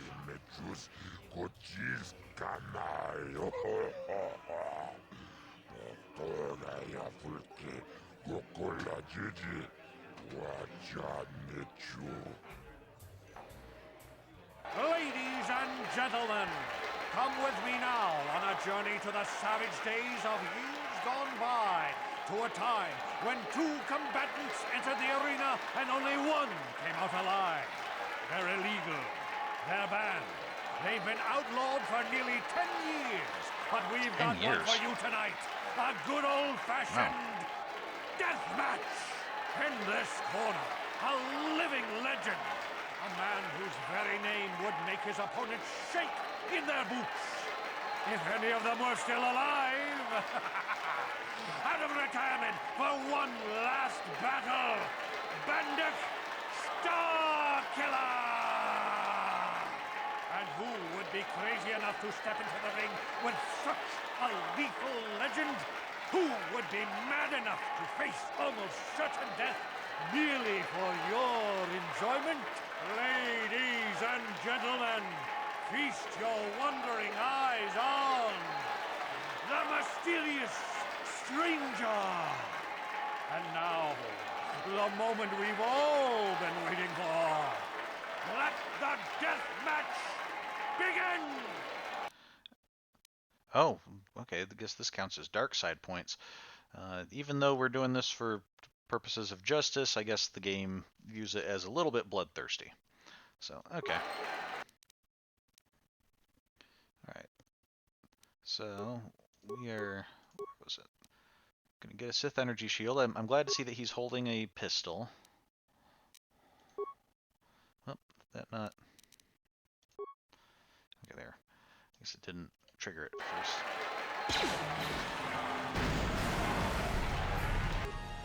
Okay, so his initial grenade, I'm not sure what it was supposed to do. It doesn't look like it did any damage to us. I'm not sure that we're poisoned or anything, so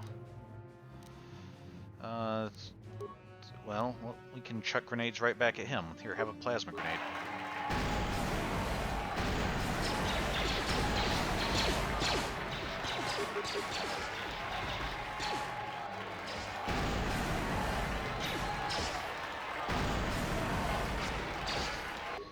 Oh, okay, we're taking some damage. Just want to replace our shield. Get a couple.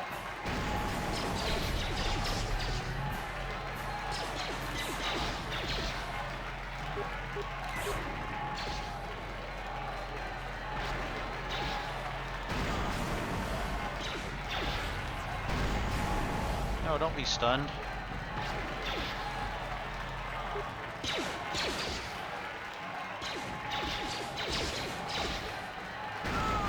There we go. Bendak is down. It's over. It's over. The fight is over. Bendak Starkiller is down. Bendak Starkiller is dead. Oh, hail the mysterious stranger, the greatest duelist to ever grace the rings of Taris. All right.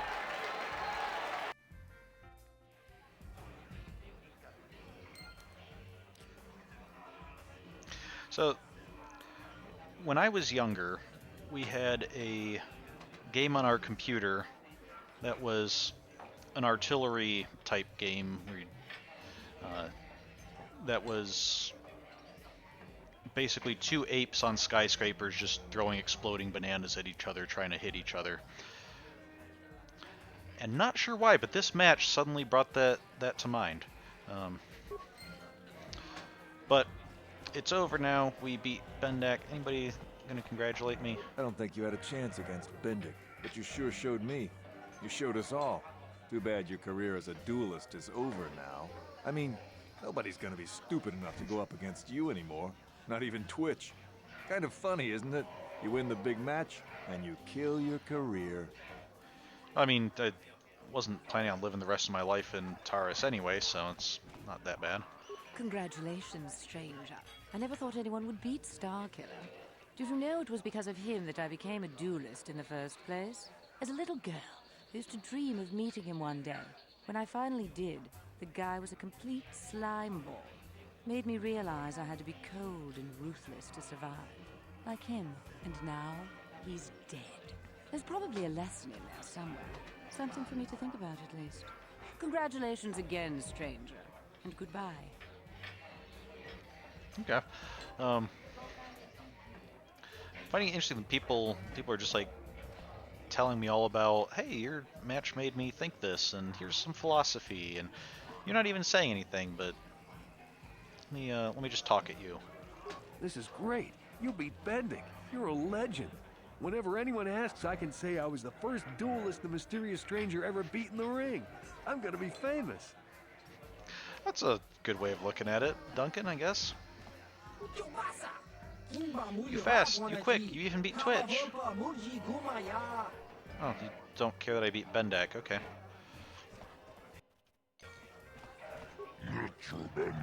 Bendak Starkiller's dead. I don't believe it.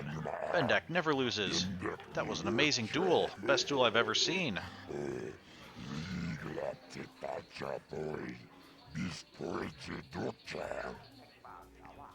Okay, so glad you enjoyed it. Now where's my share of the purse? Or, I know, I'm a living legend. Now what about my cut? Or cut the flattery, just get to my credits. Excuse me.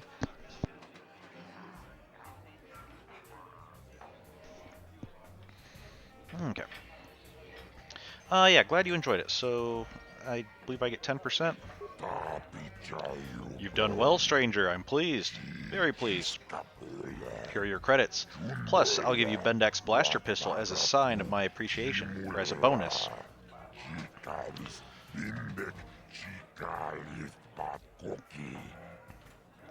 Well, thank you. That's very generous of you. Or, I think I deserve a little extra for putting my life on the line.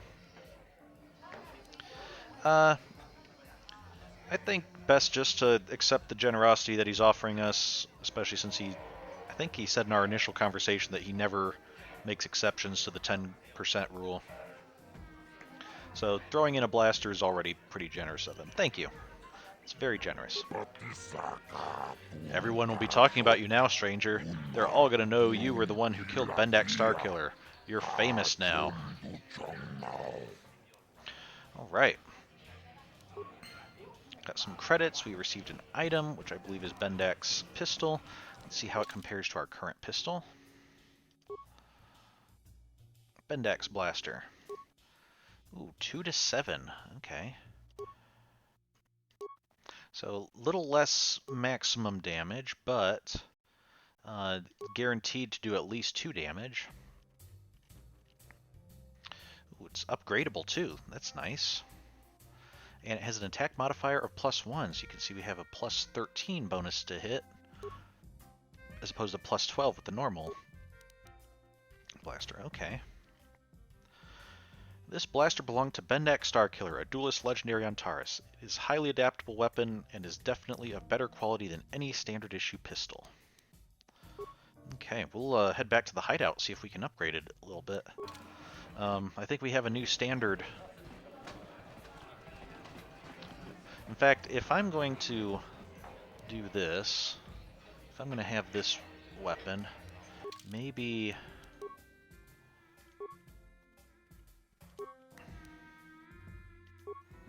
we'll have T3 give him the Disruptor Blaster. So he'll have lower damage overall, but against droids or against people who are shielded, he'll have a better chance of doing some damage. Yes? Okay, and then,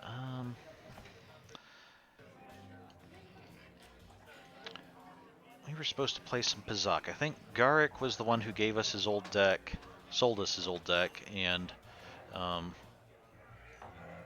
taught us the game. So I think we need to talk to these people now. Christia, Niklos. Don't you just love watching the Pazak players? All that strategy, all those credits. It's enough to make a girl get all flushed. Okay, let's talk to Niklos and see if he's actually up for a game. I saw you getting a Pazak lesson from that old fossil Garuk. Learning the rules of Pazak is easy, but actually playing the game is a much greater challenge. Normally, I wouldn't bother with a novice like you. But since Gerud was banned for hustling cards, I haven't been able to find a good game around here. Do you wish to play a hand? Okay. Why are you Romanian? Doesn't...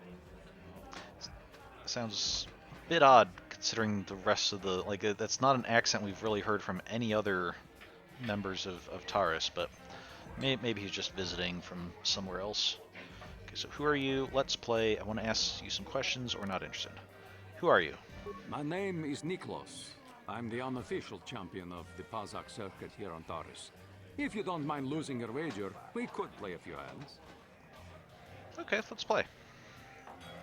I'm going to enjoy relieving you of your credits almost as much as I'm going to enjoy humiliating you. Okay, how much do we want to wager? Maximum wager of 40.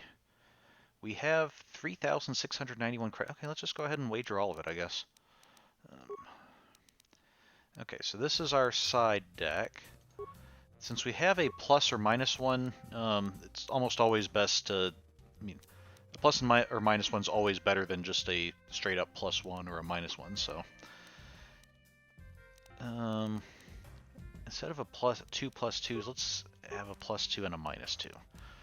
Okay. We might not even get these, but let's try that. Okay, we don't even get any of our pluses. So let's see, what am I trying to get to? 20, I think? So...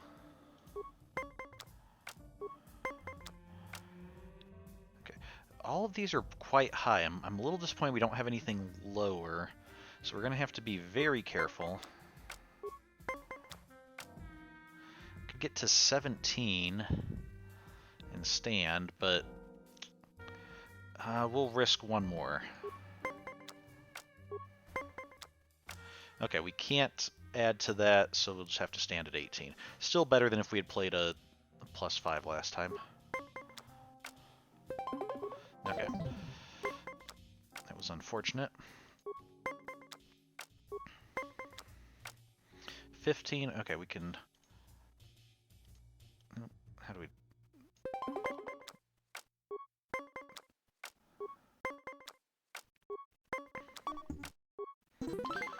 Okay, I guess when we hit 20, we automatically stand because the game knows, like, 20 is exactly what you're getting. You're not going to do 20 and then hope to get something else that can improve things.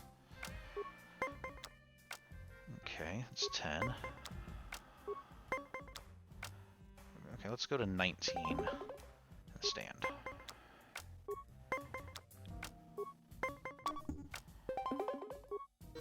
Okay, tied. All we have now are plus 4s. That's not great. Oh, okay, there we go. We win that.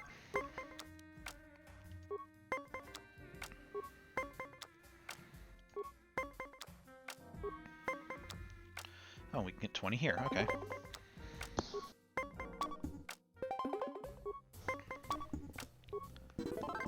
Okay, good. We won. You were lucky to win the last match.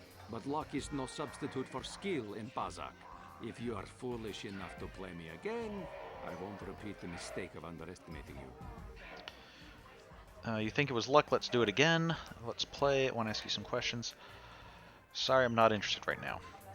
I don't know if there's, like, any point to playing this guy again and again other than just betting and hoping we win. If you ever wish to test yourself against the best Pazak player on Taris, you know where to find me.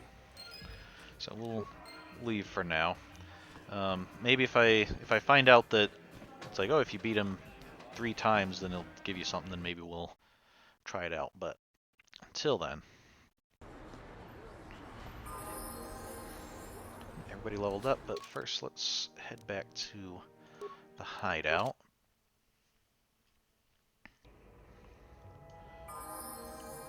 Yes, I hear you leveled up.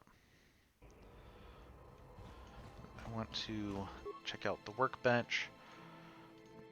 I want to upgrade Bendak's blaster.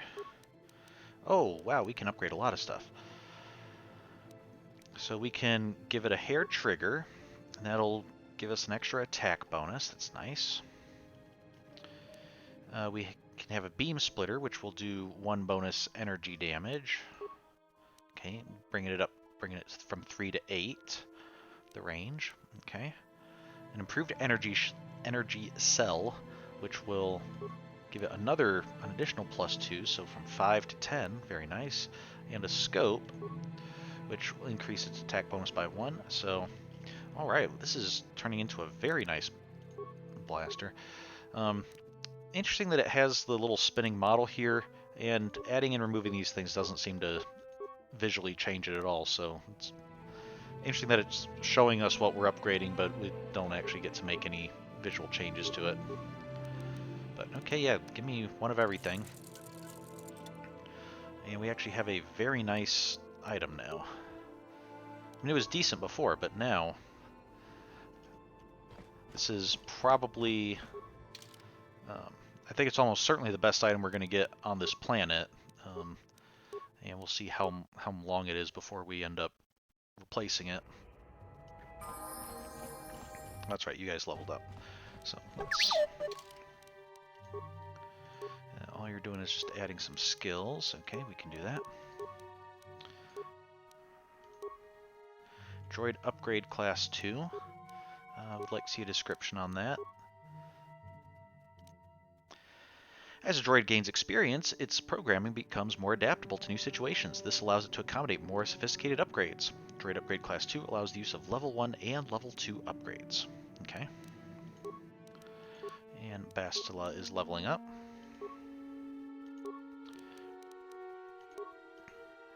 Okay, awareness and treat injury. Does not have a lot of skill points. Of course, her intelligence is 10, and I don't mean to bash her intelligence, but intelligence is, like, the higher your intelligence is, one of the benefits is you get more skill points every time you level up. So having average intelligence means that she's not really getting lots of skills. She is getting some powers, though. Let's see, what powers can we add? She has Force Aura, which gives her bonus to defense. We can upgrade that. Okay. You can see light side power. I believe light side powers mean that they can only be used by someone who's light side, maybe? Although she's light side and can take dark side powers, so maybe that's not the case. Maybe when you use them, like, maybe they cost more if a light side person tries to use a dark side power, or maybe like trying to use a dark side power would give dark side points or something.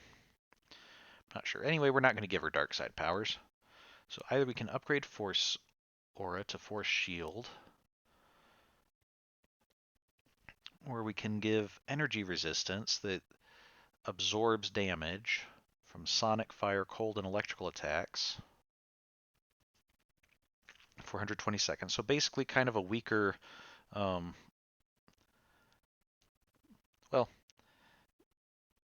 it's weaker as far as how much damage it absorbs and how long it lasts, compared to like the energy shields that we're wearing, but it protects against more types of damage and doesn't have a limit of, only 10 uses or anything like that. So 5 uses, I think, actually. So that's looking like a pretty good option. Stun droid renders a droid immobile for 12 seconds. The droid also takes damage equivalent to the attacker character's level.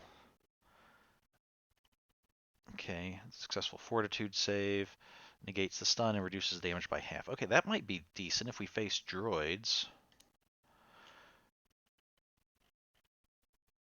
Okay, wound is dark side. We don't necessarily want to do that. It just causes somebody pain and damage. Slows people down, makes them easier to hit. That's also a dark side thing. We don't want to do that. Fear causes people to cower in fear. It's dark side. Shock, it's like force lightning. It's what the Emperor was using against Luke in Return of the Jedi. So energy attack, that's also dark side. Drain life, actually takes life from the target and gives it to the user. That's dark side. And force suppression we can't take it. So yeah, let's either upgrade force shield. I think we'll upgrade force shield because energy resistance is good against certain types of damage, but not all types of damage. Whereas force shield can just give +4 bonus to defense and saving throws, which you're not taking any damage if they don't even hit you. So let's do that.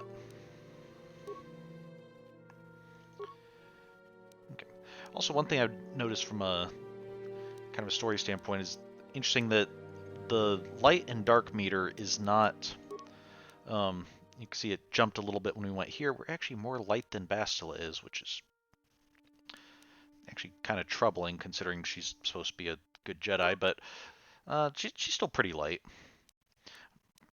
However, we notice T3 M4 is neutral.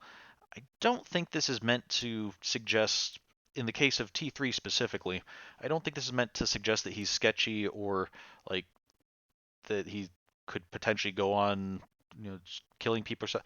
But as a droid, he doesn't really have the same kind of moral standards as people do. He's just doing his programming. So I think that's why he's kind of in the middle rather than being, a force of justice or, an evil despot or anything. Yeah. I'm not sure why, but I just kind of like driving around as T3. So.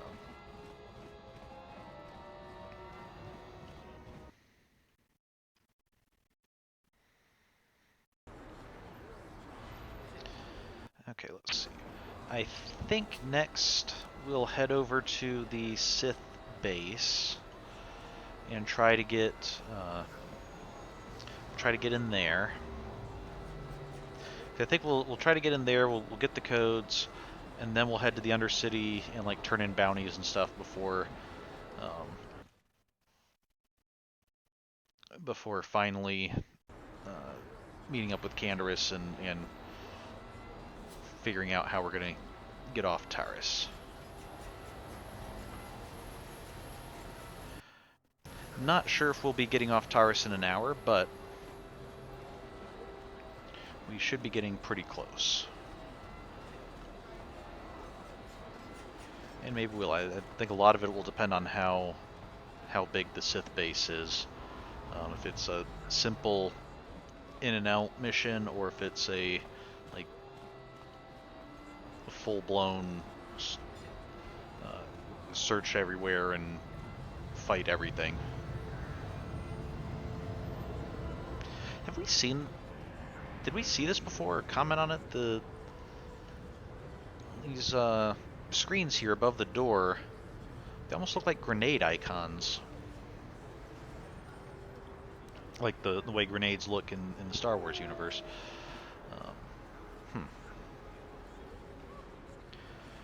I mean, I guess that's a good indication that this is a base, but it just seems an odd icon to use. Like, you're not going to have a silhouette of a soldier or even like a blaster rifle or something. No, a grenade. That's the indication of military base.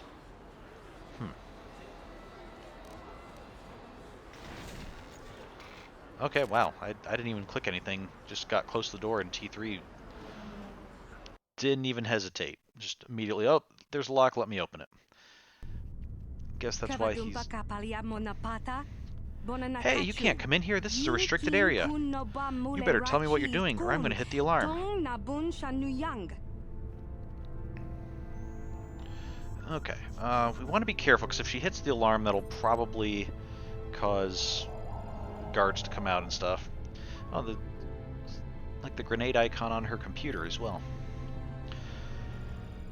So we can try to persuade her. Look, I'm here for a meeting. Don't worry, I know where I have to go. We can say, look, here's 50 credits. Just don't hit that alarm. We can try to bribe her, or we can threaten her. Touch that alarm and you're dead. Well, I don't know. If she's dedicated to her job, trying to bribe her just flat out isn't going to work. And it'll also tell her immediately that, yeah, we absolutely do not belong here. If we threaten her, again, it'll tell her we absolutely don't belong here, and depending on, again, how seriously she takes her job, she might cower in fear and let us through, or she might be like, yeah, it's my duty to alarm everyone. So, I mean, we kind of were told here to come here to get something, so we're kind of here for a meeting. And don't know exactly what room it is, but we kind of know where we have to go, and that's wherever the information is, so let's try to persuade her of that. Failure. Nice try. What, you think that just because I'm pretty I'm also stupid? You better tell me why you're here, or I'll hit this alarm and you'll have about 3 seconds before this office is swarming with Sith soldiers.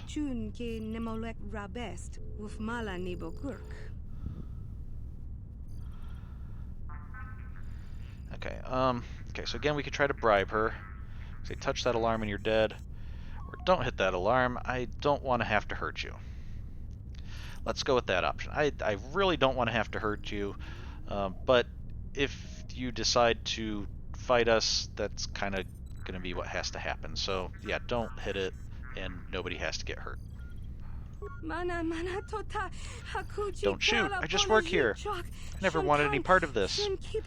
I would have quit when the Sith took over, but they wouldn't let me.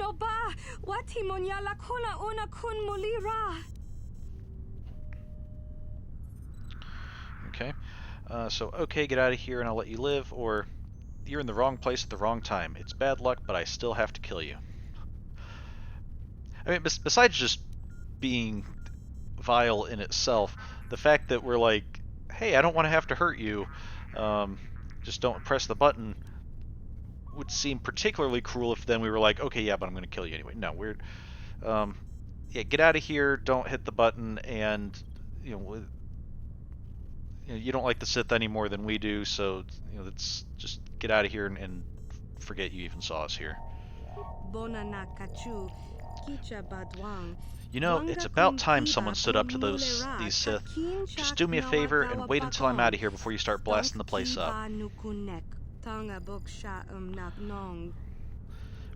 problem. I'm hoping not to blast the place up. We might actually try to sneak through. Okay, so we can't even get into that door. We have 2 standard doors here. What about reception terminal? Okay, let's see if we can slice the computer. Have lots of computer spikes, so this will be good. Okay, computer access. Okay, let's access the security cameras. So we have the main barracks. Okay, it's 5 troopers in there, or 4 troopers and 2 troopers, 2 droids, and an officer. Okay. Secondary barracks. There's 3 troopers. Can overload the power conduit. Okay. Reception. Okay, that's us. Medical. Control center. Oh man, that's a large... This camera does not seem adequate for overseeing this size of a space.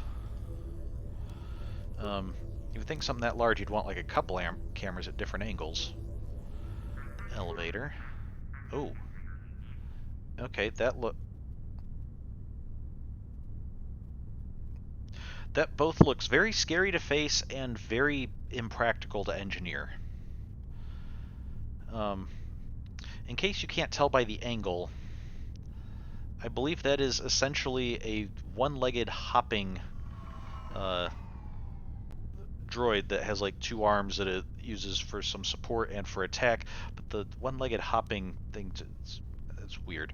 Okay, well, let's go ahead and disable its shield, so that, because I think we're probably going to have to face it at some point. It's in the way of an elevator. That's probably where they're going to hide the information they're trying to hide from us.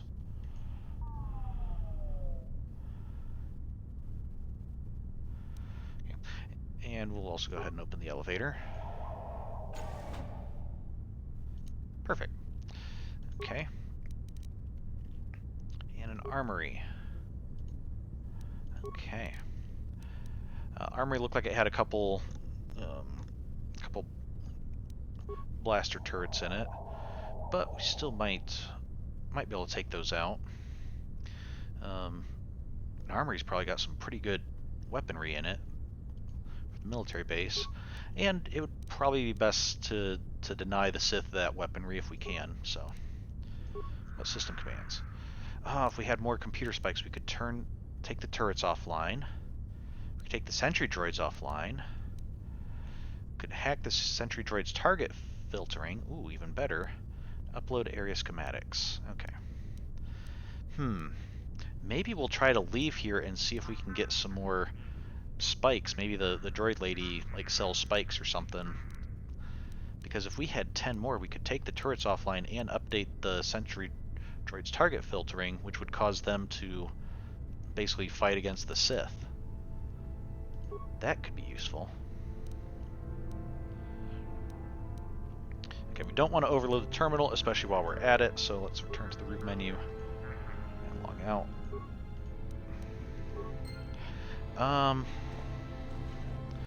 Well, let's see. Can we leave here? We can. So, saved. I'm gonna see, like, are the Sith even gonna notice, hey, our receptionist is gone and people have been tampering with the computer system, and have a, like, welcome party waiting for us when we come back? Or will we just be able to go back and, as if nothing happened, and move from there? Hopefully we can get some computer spikes here. I think we have enough money for them. Evil walks among us. He's here. We must act now before we are overrun with the vermin invaders. Okay, yeah, you hate non-humans. I heard Bendak Starkiller finally met his match. I can't say I'm surprised. He was getting on in years. People start to lose their edge as they get older. That's the nice thing about droids. A yearly maintenance check and a few replacement parts here and there, and they can last forever.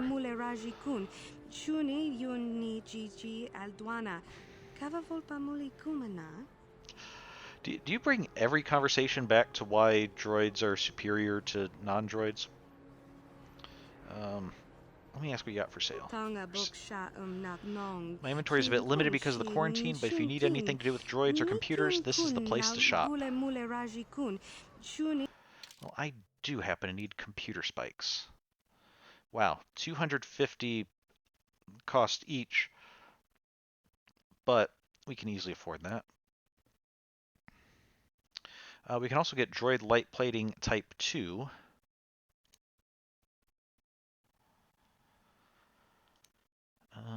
Okay, we can get some upgrades for T3 as well. Okay, first let's get the computer spikes.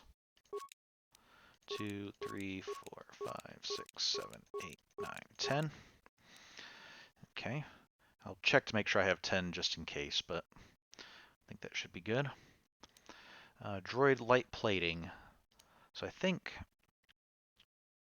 light plating type 1 is what he has right now. If we upgrade that to light plating type 2, the defense bonus goes up to 4 rather than 3. Which isn't a huge update, but with these kinds of numbers games, even an update of 1 can be decently helpful. So for only 150 credits, that seems pretty good. Though more for the factory floor, plating of this type is seeing more general use. Light but effective, this upgrade can mean the difference between repair and replacement if a droid comes to harm. Okay, let's buy that. Then upgrades are ones that I think we didn't have any before, but let's see. We have a basic targeting computer, which gives weapon focus blaster pistol. Battle droids come factory ready for combat, but it is still wise to invest in targeting computer upgrades to optimize performance at range. Cost rises with quality, as always. Well, I think if I recall, we already gave T3 weapon focus blaster pistol, so this actually doesn't do anything for him, because all this does is grant the feat. If it gave him like +1 attack or something, it would probably be worth it, but as is, I don't think this will help him. Okay, and this one, sensor probe, demolitions +2. This basic probe improves a droid's demolitions capabilities, allowing for more sensitive adjustments of volatile substances. A droid must have basic demolition software paid points into the skill to benefit from this item. T3 does have some points in demolitions, but that's not really what we're primarily using him for. So again, I don't think that's useful. Okay, we might not end up getting any upgrades for him. Computer use +2 from computer probe. This retractable probe allows droid access to the higher programming functions of any computer terminal. Better quality probes provide cleaner access, increasing functionality. Okay. Or security interface tool, security +2. Pioneered by Toshan Gant, this is the basic droid security breaker in use across the galaxy. Gant did most of his research for the Republic military after private efforts led to his imprisonment. A droid must have basic security software to benefit. Well, these aren't great, but this item costs more than 350 credits. Do you still wish to buy? Yes. Okay, I guess for some reason 350 credits is a threshold that it's wanting to make sure we don't cross without notifying us. So yeah, getting an extra +2 security and +2 computer use, I mean, that's better than nothing.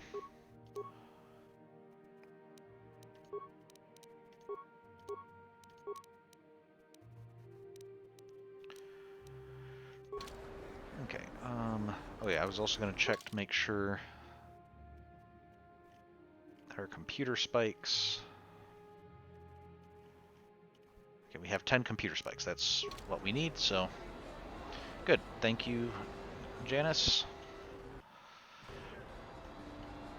It is precisely what we needed. Basil, what were you doing way over here?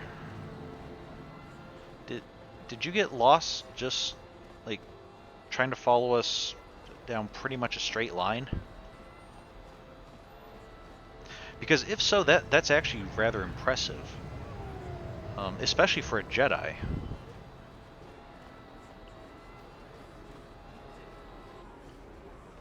Oh, must gather apart. Basila, get over here.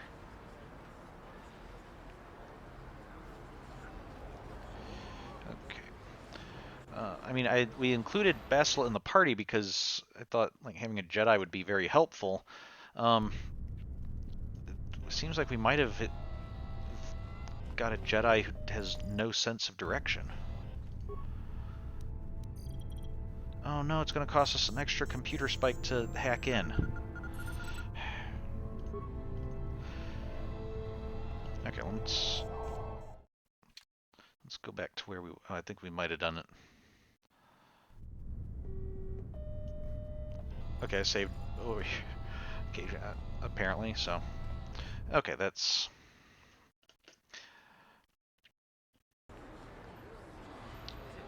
Okay, my bad. I did not realize that if we hacked into it once and then left, I thought if we came back to it, it would stay, like, hacked. We'd be able to just access it again.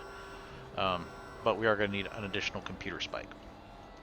And we are pretty much out of credits. However, what we do have is lots and lots of blasters and armor and other things that we've been collecting from the various people we've fought.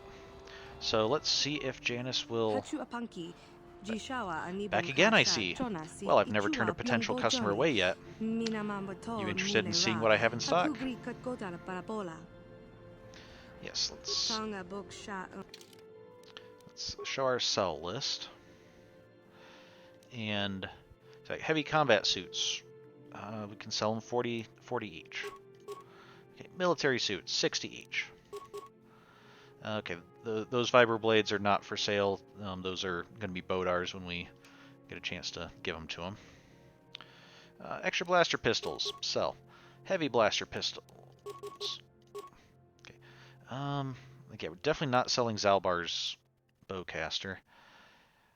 And I think an ion rifle and a disruptor rifle, both of those we'll hold on to just in case. You never know. Nobody's really using rifles yet, but we might encounter a party member later who wants one. And having one of each various option. Although I think Zalbar's is just straight up better than a blaster rifle, so we can go ahead and sell that. Grenades always can be useful. Energy shields can be useful. The stealth field generator, useful. Don't think we need another cardio regulator at the... I don't know if we checked Bastila's equipment. Okay, better hold on to that for now. Upgrade stuff. And we forgot to give T3 his upgrade. So okay, so show the buy list. We need one more computer spike, please. There we go. I'm not sure how many people are going to be coming to your shop looking to buy armor and blasters, but presumably you can go over to the lady who runs, I think it was Lady, runs the general equipment slot or shop and sell them there if you don't think you can sell them yourself. Okay.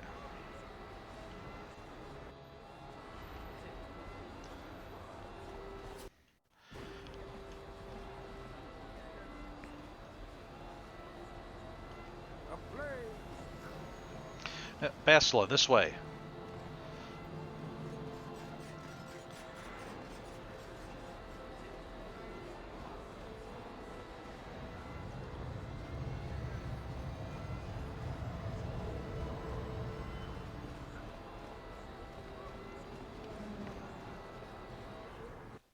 Okay, well, apparently she was following close enough that we could get in and didn't have to wait for her.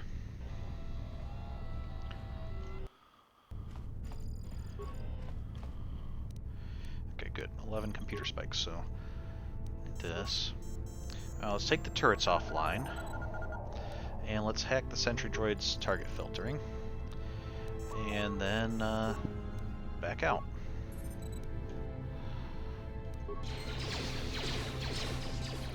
Sounds like it's pretty effective. Okay, so let's see. There's the medical wing. There's the barracks. There's the elevator. The armory. Other barracks. Control center. So I think what we're going to end up doing is we're going to head... Well, first let's check this little room over here. Then we'll head through... we're in an enemy base, so we might as well just try to loot all the stuff we can. So we'll go through, we'll search the left side first, make our way through these into the armory, then we'll come around to the right side and head to the elevator. Okay. Oh. Okay. This is going to be our first taste of combat for T3 and Bastila, who I still didn't check Bastila's equipment. Okay, yeah, we did give her some stuff. That's good. Okay. Let's see. Let's just throw a grenade in there. Hit everybody.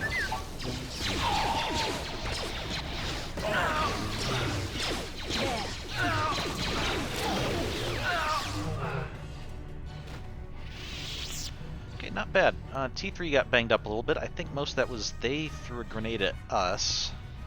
How can I help? Well, no, I was trying to click the... Can I suggest we... Yep. Sorry, Bastila, I was trying to click this and you just got in the way. Okay, data pad, what's that? We're gonna have to see what that data pad is. Okay, that's all there is in here.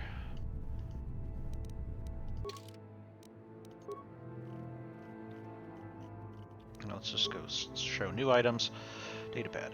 This seems to be an activity log for the day. Of interest is the following entry. The power conduit we installed in the elevator seems to have solved the shield outage problem on the droid. Finished tuning it today. Okay. Well, let's go around you guys.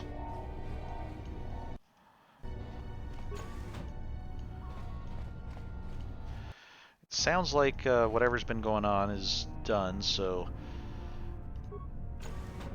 Let's see. Sentry droid. Is this... It says he's an enemy. Apparently we could scramble his targeting so he would target the Sith as well, but we couldn't actually get it where he wouldn't target us. Can he? Is he going to attack if I unpause it? He is going to attack, so okay.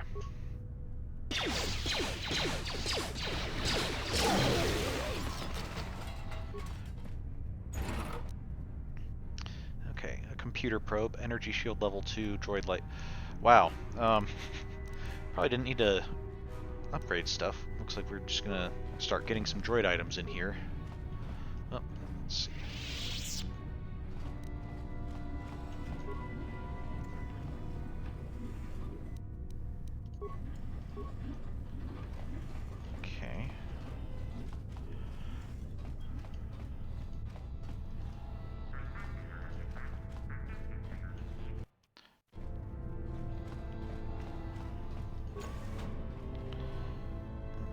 There's a sentry droid.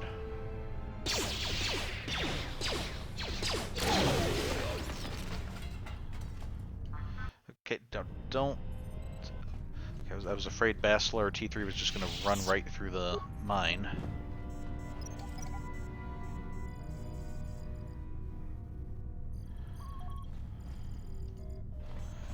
Okay, so we'll check that terminal out after we get any supplies that are in here.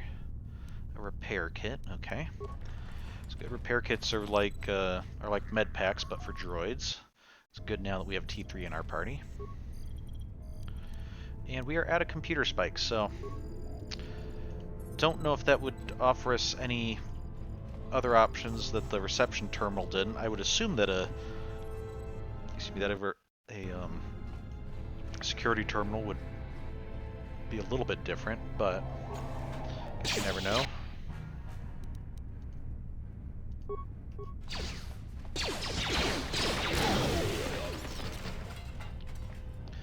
I think T3 is doing a pretty good job of taking out enemies. And why is there a Duros in here? You there, human? Remember me? You helped me once before when the Sith were trying to arrest me outside your apartment. Do you remember?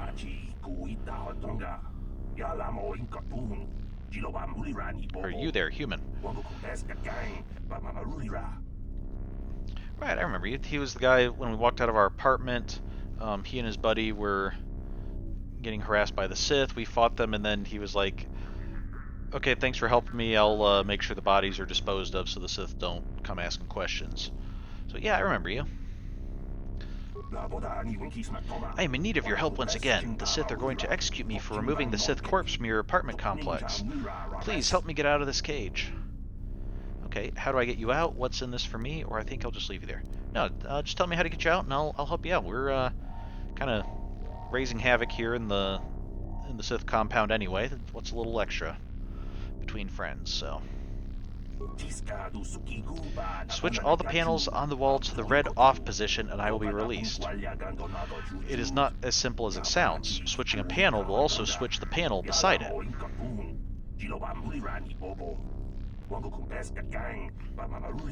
Okay. You must be careful as you do this, human. If you set all the panels to the green on position, my cell's termination program will engage and I will be executed.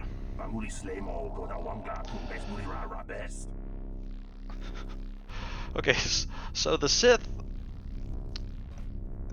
came up with a system whereby you have to toggle multiple panels, and each panel will toggle the panels next to it, so we're making a little bit of a puzzle out of this. And your end result is either let a prisoner free, or just execute him. Okay, yeah, the Sith clearly deserve whatever's coming to them from our raid here. So we have green, red, green, red, green. If we toggle one of these, it'll switch the ones next to it. So I think what I'm going to do is start with these outside ones. Toggle that to red. Okay, toggle that to red. Now we just have the three inner ones green. Go to the middle, and boom, all red. Thank you, human. I do not know what you are doing inside this military base, but I am grateful. Once again, I owe you a debt I can never repay. Now I must leave this place before the Sith discover I have escaped. If you are wise, you will do the same. If the Sith capture you, I doubt anyone else will come by to set you free.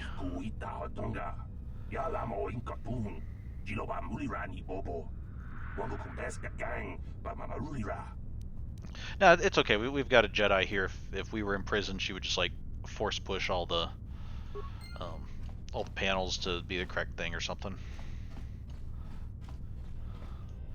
Okay, so I think this is... Okay, so we have a foot locker here. Advanced repair kits, okay, some more healing. An advanced med pack, some more healing for Bastila and I. Bastila and me, I guess. And adrenal stamina. Okay. Oh, no, don't want to open the foot locker. It's like a hazmat suit or something, but can't interact with it. Okay, so that's just a little bit of healing items there. Okay. Let's take the long way around. Rusted Sentry. Ooh. T3. See what you can do with this guy. We only have 3 repair parts. We can reactivate the droid, but I don't think we're going to have enough repair parts to like get him moving and firing again. So I think we'll just leave it alone. Okay.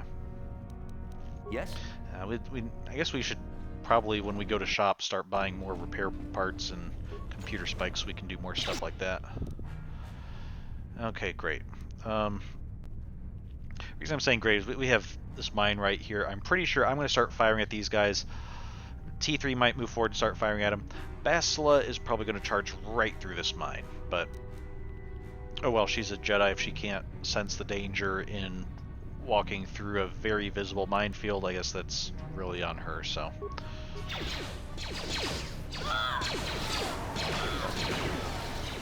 Well, I guess I'm running through as well, so.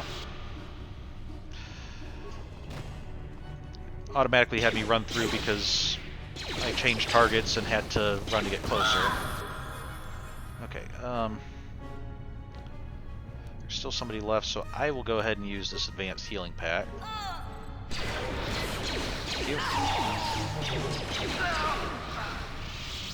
Even though it looks like it didn't really need to.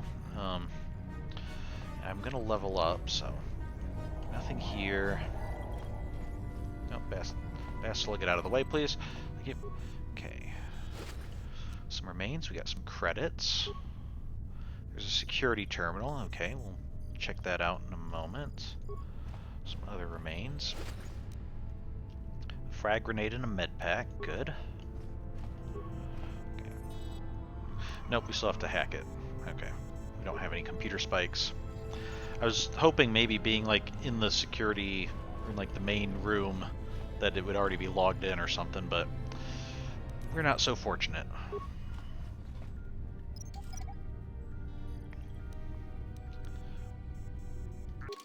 We will level up. Let's just go ahead and keep on getting more dexterous. So.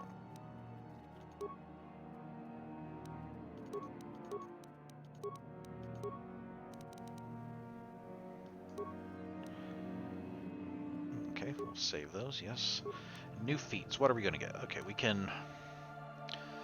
probably want to upgrade something we already have, because I don't know that there's any real new feats that we want. And we can get stuff that'll just give us some extra points to abilities if we're... or to saving throws if we're out of other stuff we want. Implants might be useful, but I don't think we have any like implants that... Maybe we have one or something, but I don't know that we have any that are really helpful to us. Improved sniper shot. Okay, this feat triples the critical threat range of ranged attacks. If the attack hits, the target is also stunned for 6 seconds unless they make a fortitude save. This feat lowers defense by 5 when used. Okay, so it lowers my defense by 5, like, while I'm using it. I guess I'm easier to hit. I guess that would be an option.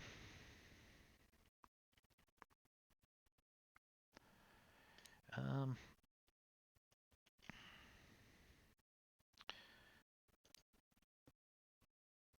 think I've been taking a bit of damage and stuff. I'm going to get conditioning.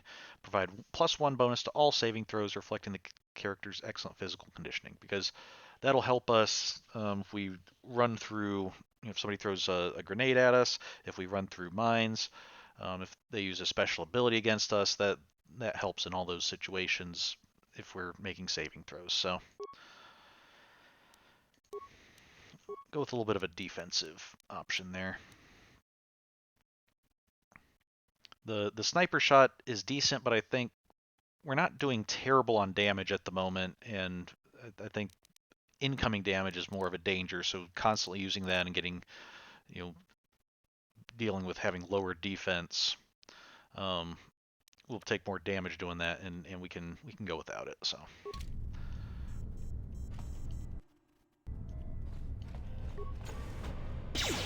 Yep, hello.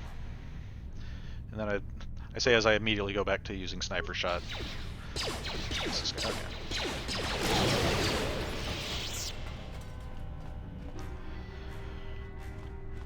Basila just disposed of him with a single shot. I mean, we lowered his. Got it. We lowered his health a bit, but lightsaber is a pretty effective weapon. Can we talk to blaster turret? Yeah, no. We disabled these, but they'll still like turn towards us like, yeah, you got something to say? Okay, lots of stuff here. Looks like. So an ion rifle and a beam splitter. Okay, so we can upgrade items. That's good. I think we already might have still had a spare beam splitter, but more will be good when we end up getting more items that can be upgraded. Disruptor rifle and an energy projector. I think that's another upgrade.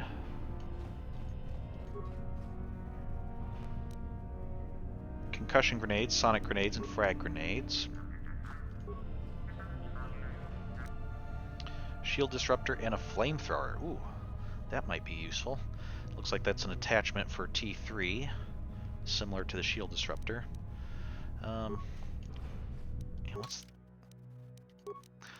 Okay, so T3 already has the stun ray and the shield disruptor.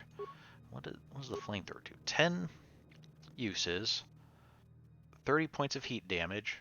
On hit, horror, 100% for 3 seconds. I'm pretty sure what horror is like enemies will go into a panic or they'll try to get away or something. Special targets 7th level and up, ignore the horror effect. Okay, so only low level targets will be frightened by a flamethrower. If they make a save, then they can take half damage. Okay, short range. Using this, okay, let's explain charges. This droid-mounted weapon can inflict damage over a broad area. The incendiary compounds within border on military quality, though the unit was initially designed for industrial purposes. Okay, let's replace our stun ray with that. I'm not sure that T3 is really going to use these all that often, but we'll go ahead and... Oh, T3, you're not looking so good. I think this is because he's at low health. Sure. Let's see, can we warp back to our hideout? Not from here. Okay, T3, let me give you a repair kit. I'm gonna use just the regular repair kits. Save the advanced ones for when you're in combat. Yes. And like really need to heal up all the way immediately. Okay, any survivors in here? Okay, this is the one that didn't have any droids, so it's still completely full. Oh no. They got attacked by something, so I guess they... And it has the captain, so okay, yeah, this is the one that had 2 droids in it. These guys managed to take him out pretty quick.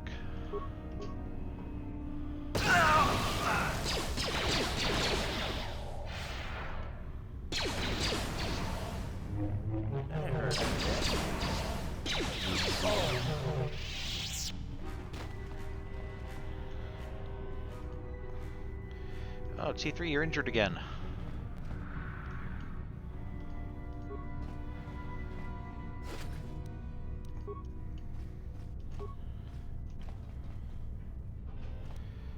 Okay, another advanced repair kit.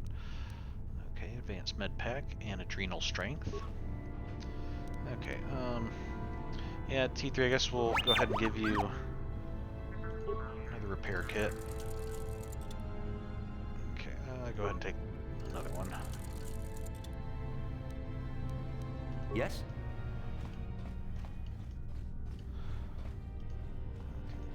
Nothing back there in those, so... Okay, another med pack and a battle stimulant.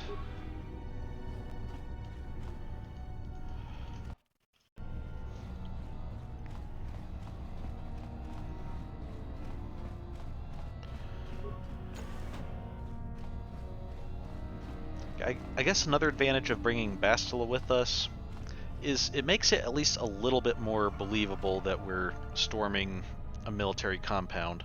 The Volcar base, them just being like a local swoop gang, even if they did have a lot of power, locally, it's maybe sort of believable that us and Mission and Zalbar managed to storm their base on our own.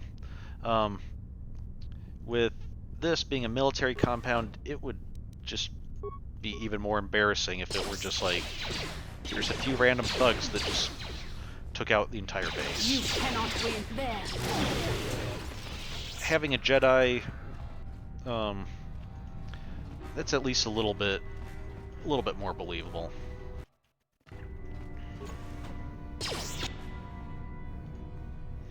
Did he just shoot the other guy? It's not very nice of him.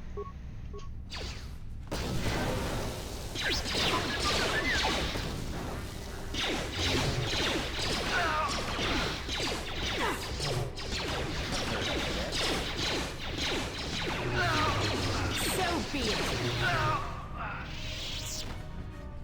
Yep. See, sometimes Bastila has to wait her turn to attack, but when she does attack, she pretty much has been taken out just about everybody who she hits in one shot. Usually they're already somewhat wounded, but still, she's not fighting them for very long. Okay, so we have a Sith base pass card and an improved energy cell, so another upgrade. Okay, so ion rifle. Any well-stocked militia usually has stores of ion rifles in reserve. They aren't much use against the living, but if the enemy has battle droids, these weapons become essential. Disruptor rifle. The disruptor is even more destructive than its pistol. This disruptor is even more disruptive than its pistol counterpart.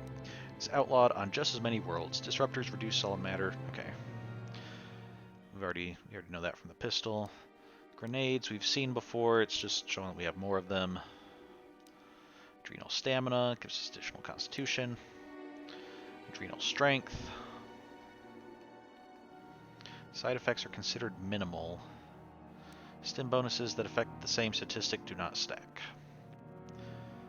Okay, so I guess side effects being minimal means there's not really any drawback to using these, and they're not going to be addictive or anything.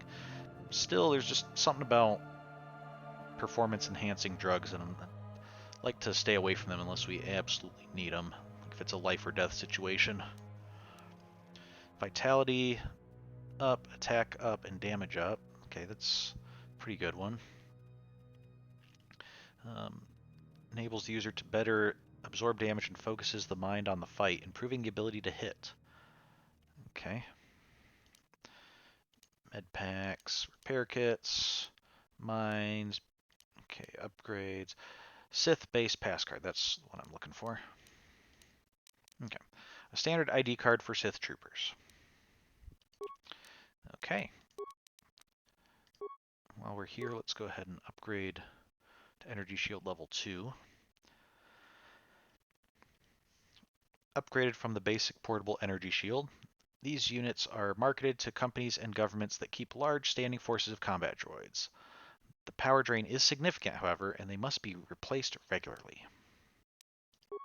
Okay. Again, we'll go ahead and heal you up a little bit. Yes? Okay. T3 seems to be doing alright, and we needed him to get into the base, but man, he doesn't have much defense and seems to just take a lot of damage. Let's see. Okay, I guess Bastila has even less defense, but as a Jedi, I think she can just takes people out so quick it's not noticed, but okay, well. Okay, as long as you can make it through T3.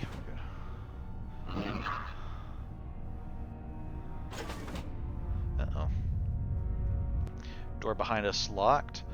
This assault droid, and yeah, look at that. It's got one leg, and then it has these like claw things on. This is, I'm really not sure why it's designed this way. It does not look very well made. But maybe that's part of the frightening aspect, is that it's scary not only because it looks like it has powerful arms that could, really hurt you if it swung them at you, but also because it looks so poorly made that you're not sure if it's just going to blow up in your face or something completely on accident.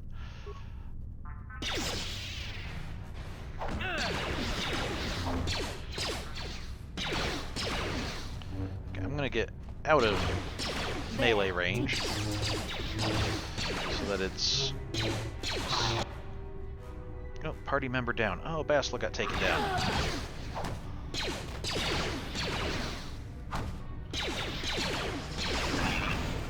Interestingly enough, that did not do as much damage to T3 as the other enemies have. Okay, Basla, you need to get healed up. Oh, you have force healing, don't you?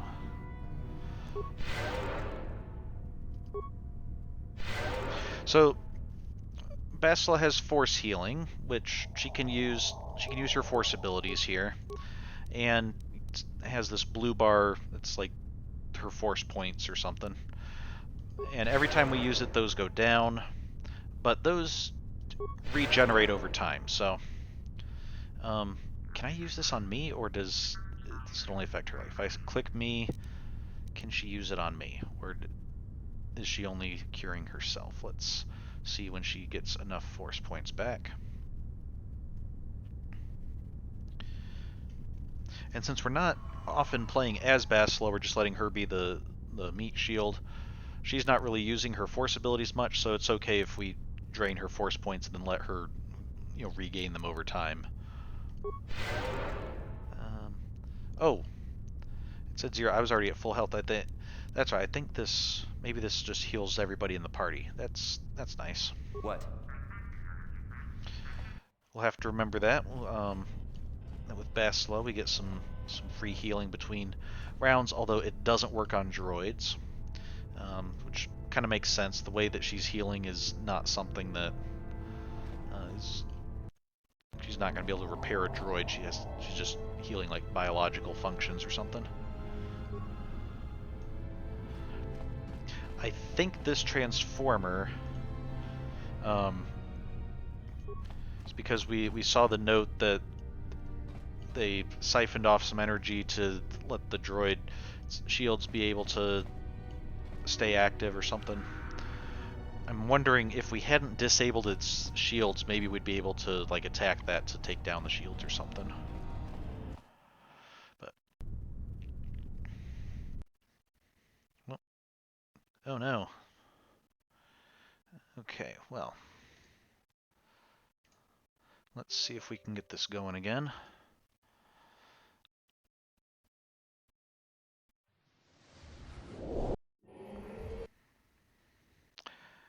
What really has me nervous is that this happened just as I was hitting save. So, yep, quick save. 0, 0. Okay, and our autosave is Upper City North. Okay, so 0 hours and 0 minutes means something went wrong as we tried to quick save. So that is actually a corrupted save, and our autosave seems like if that's Upper City North, that's going to be back a ways. Outside. Okay. Outside the Sith base. Okay, was this like... When was this?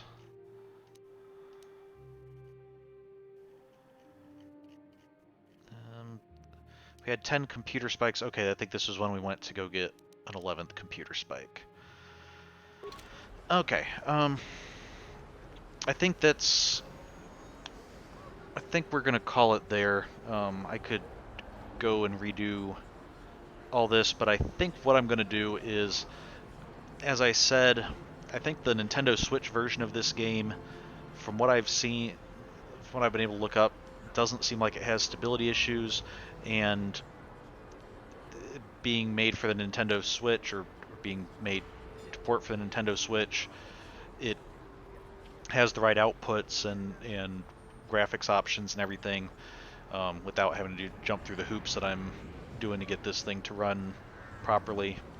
So I think what I'll do is I'll get this for the Switch and try to get back to this point, or actually back to the elevator, by next week, and we'll play it off the Switch then. Hopefully, I haven't played this game with a controller before. I've been using keyboard and mouse, so we'll see how playing with the controller goes. But as long as that's pretty doable, that should solve our stability issues, and then we hopefully won't have to worry about all these like corrupted saves and random crashes and things. So at least we made some progress today, and next week should be here next week, and we should be, I think we might actually be getting off of Terrace. So with that, thank you for coming, and have a good week, and see you next time. Bye.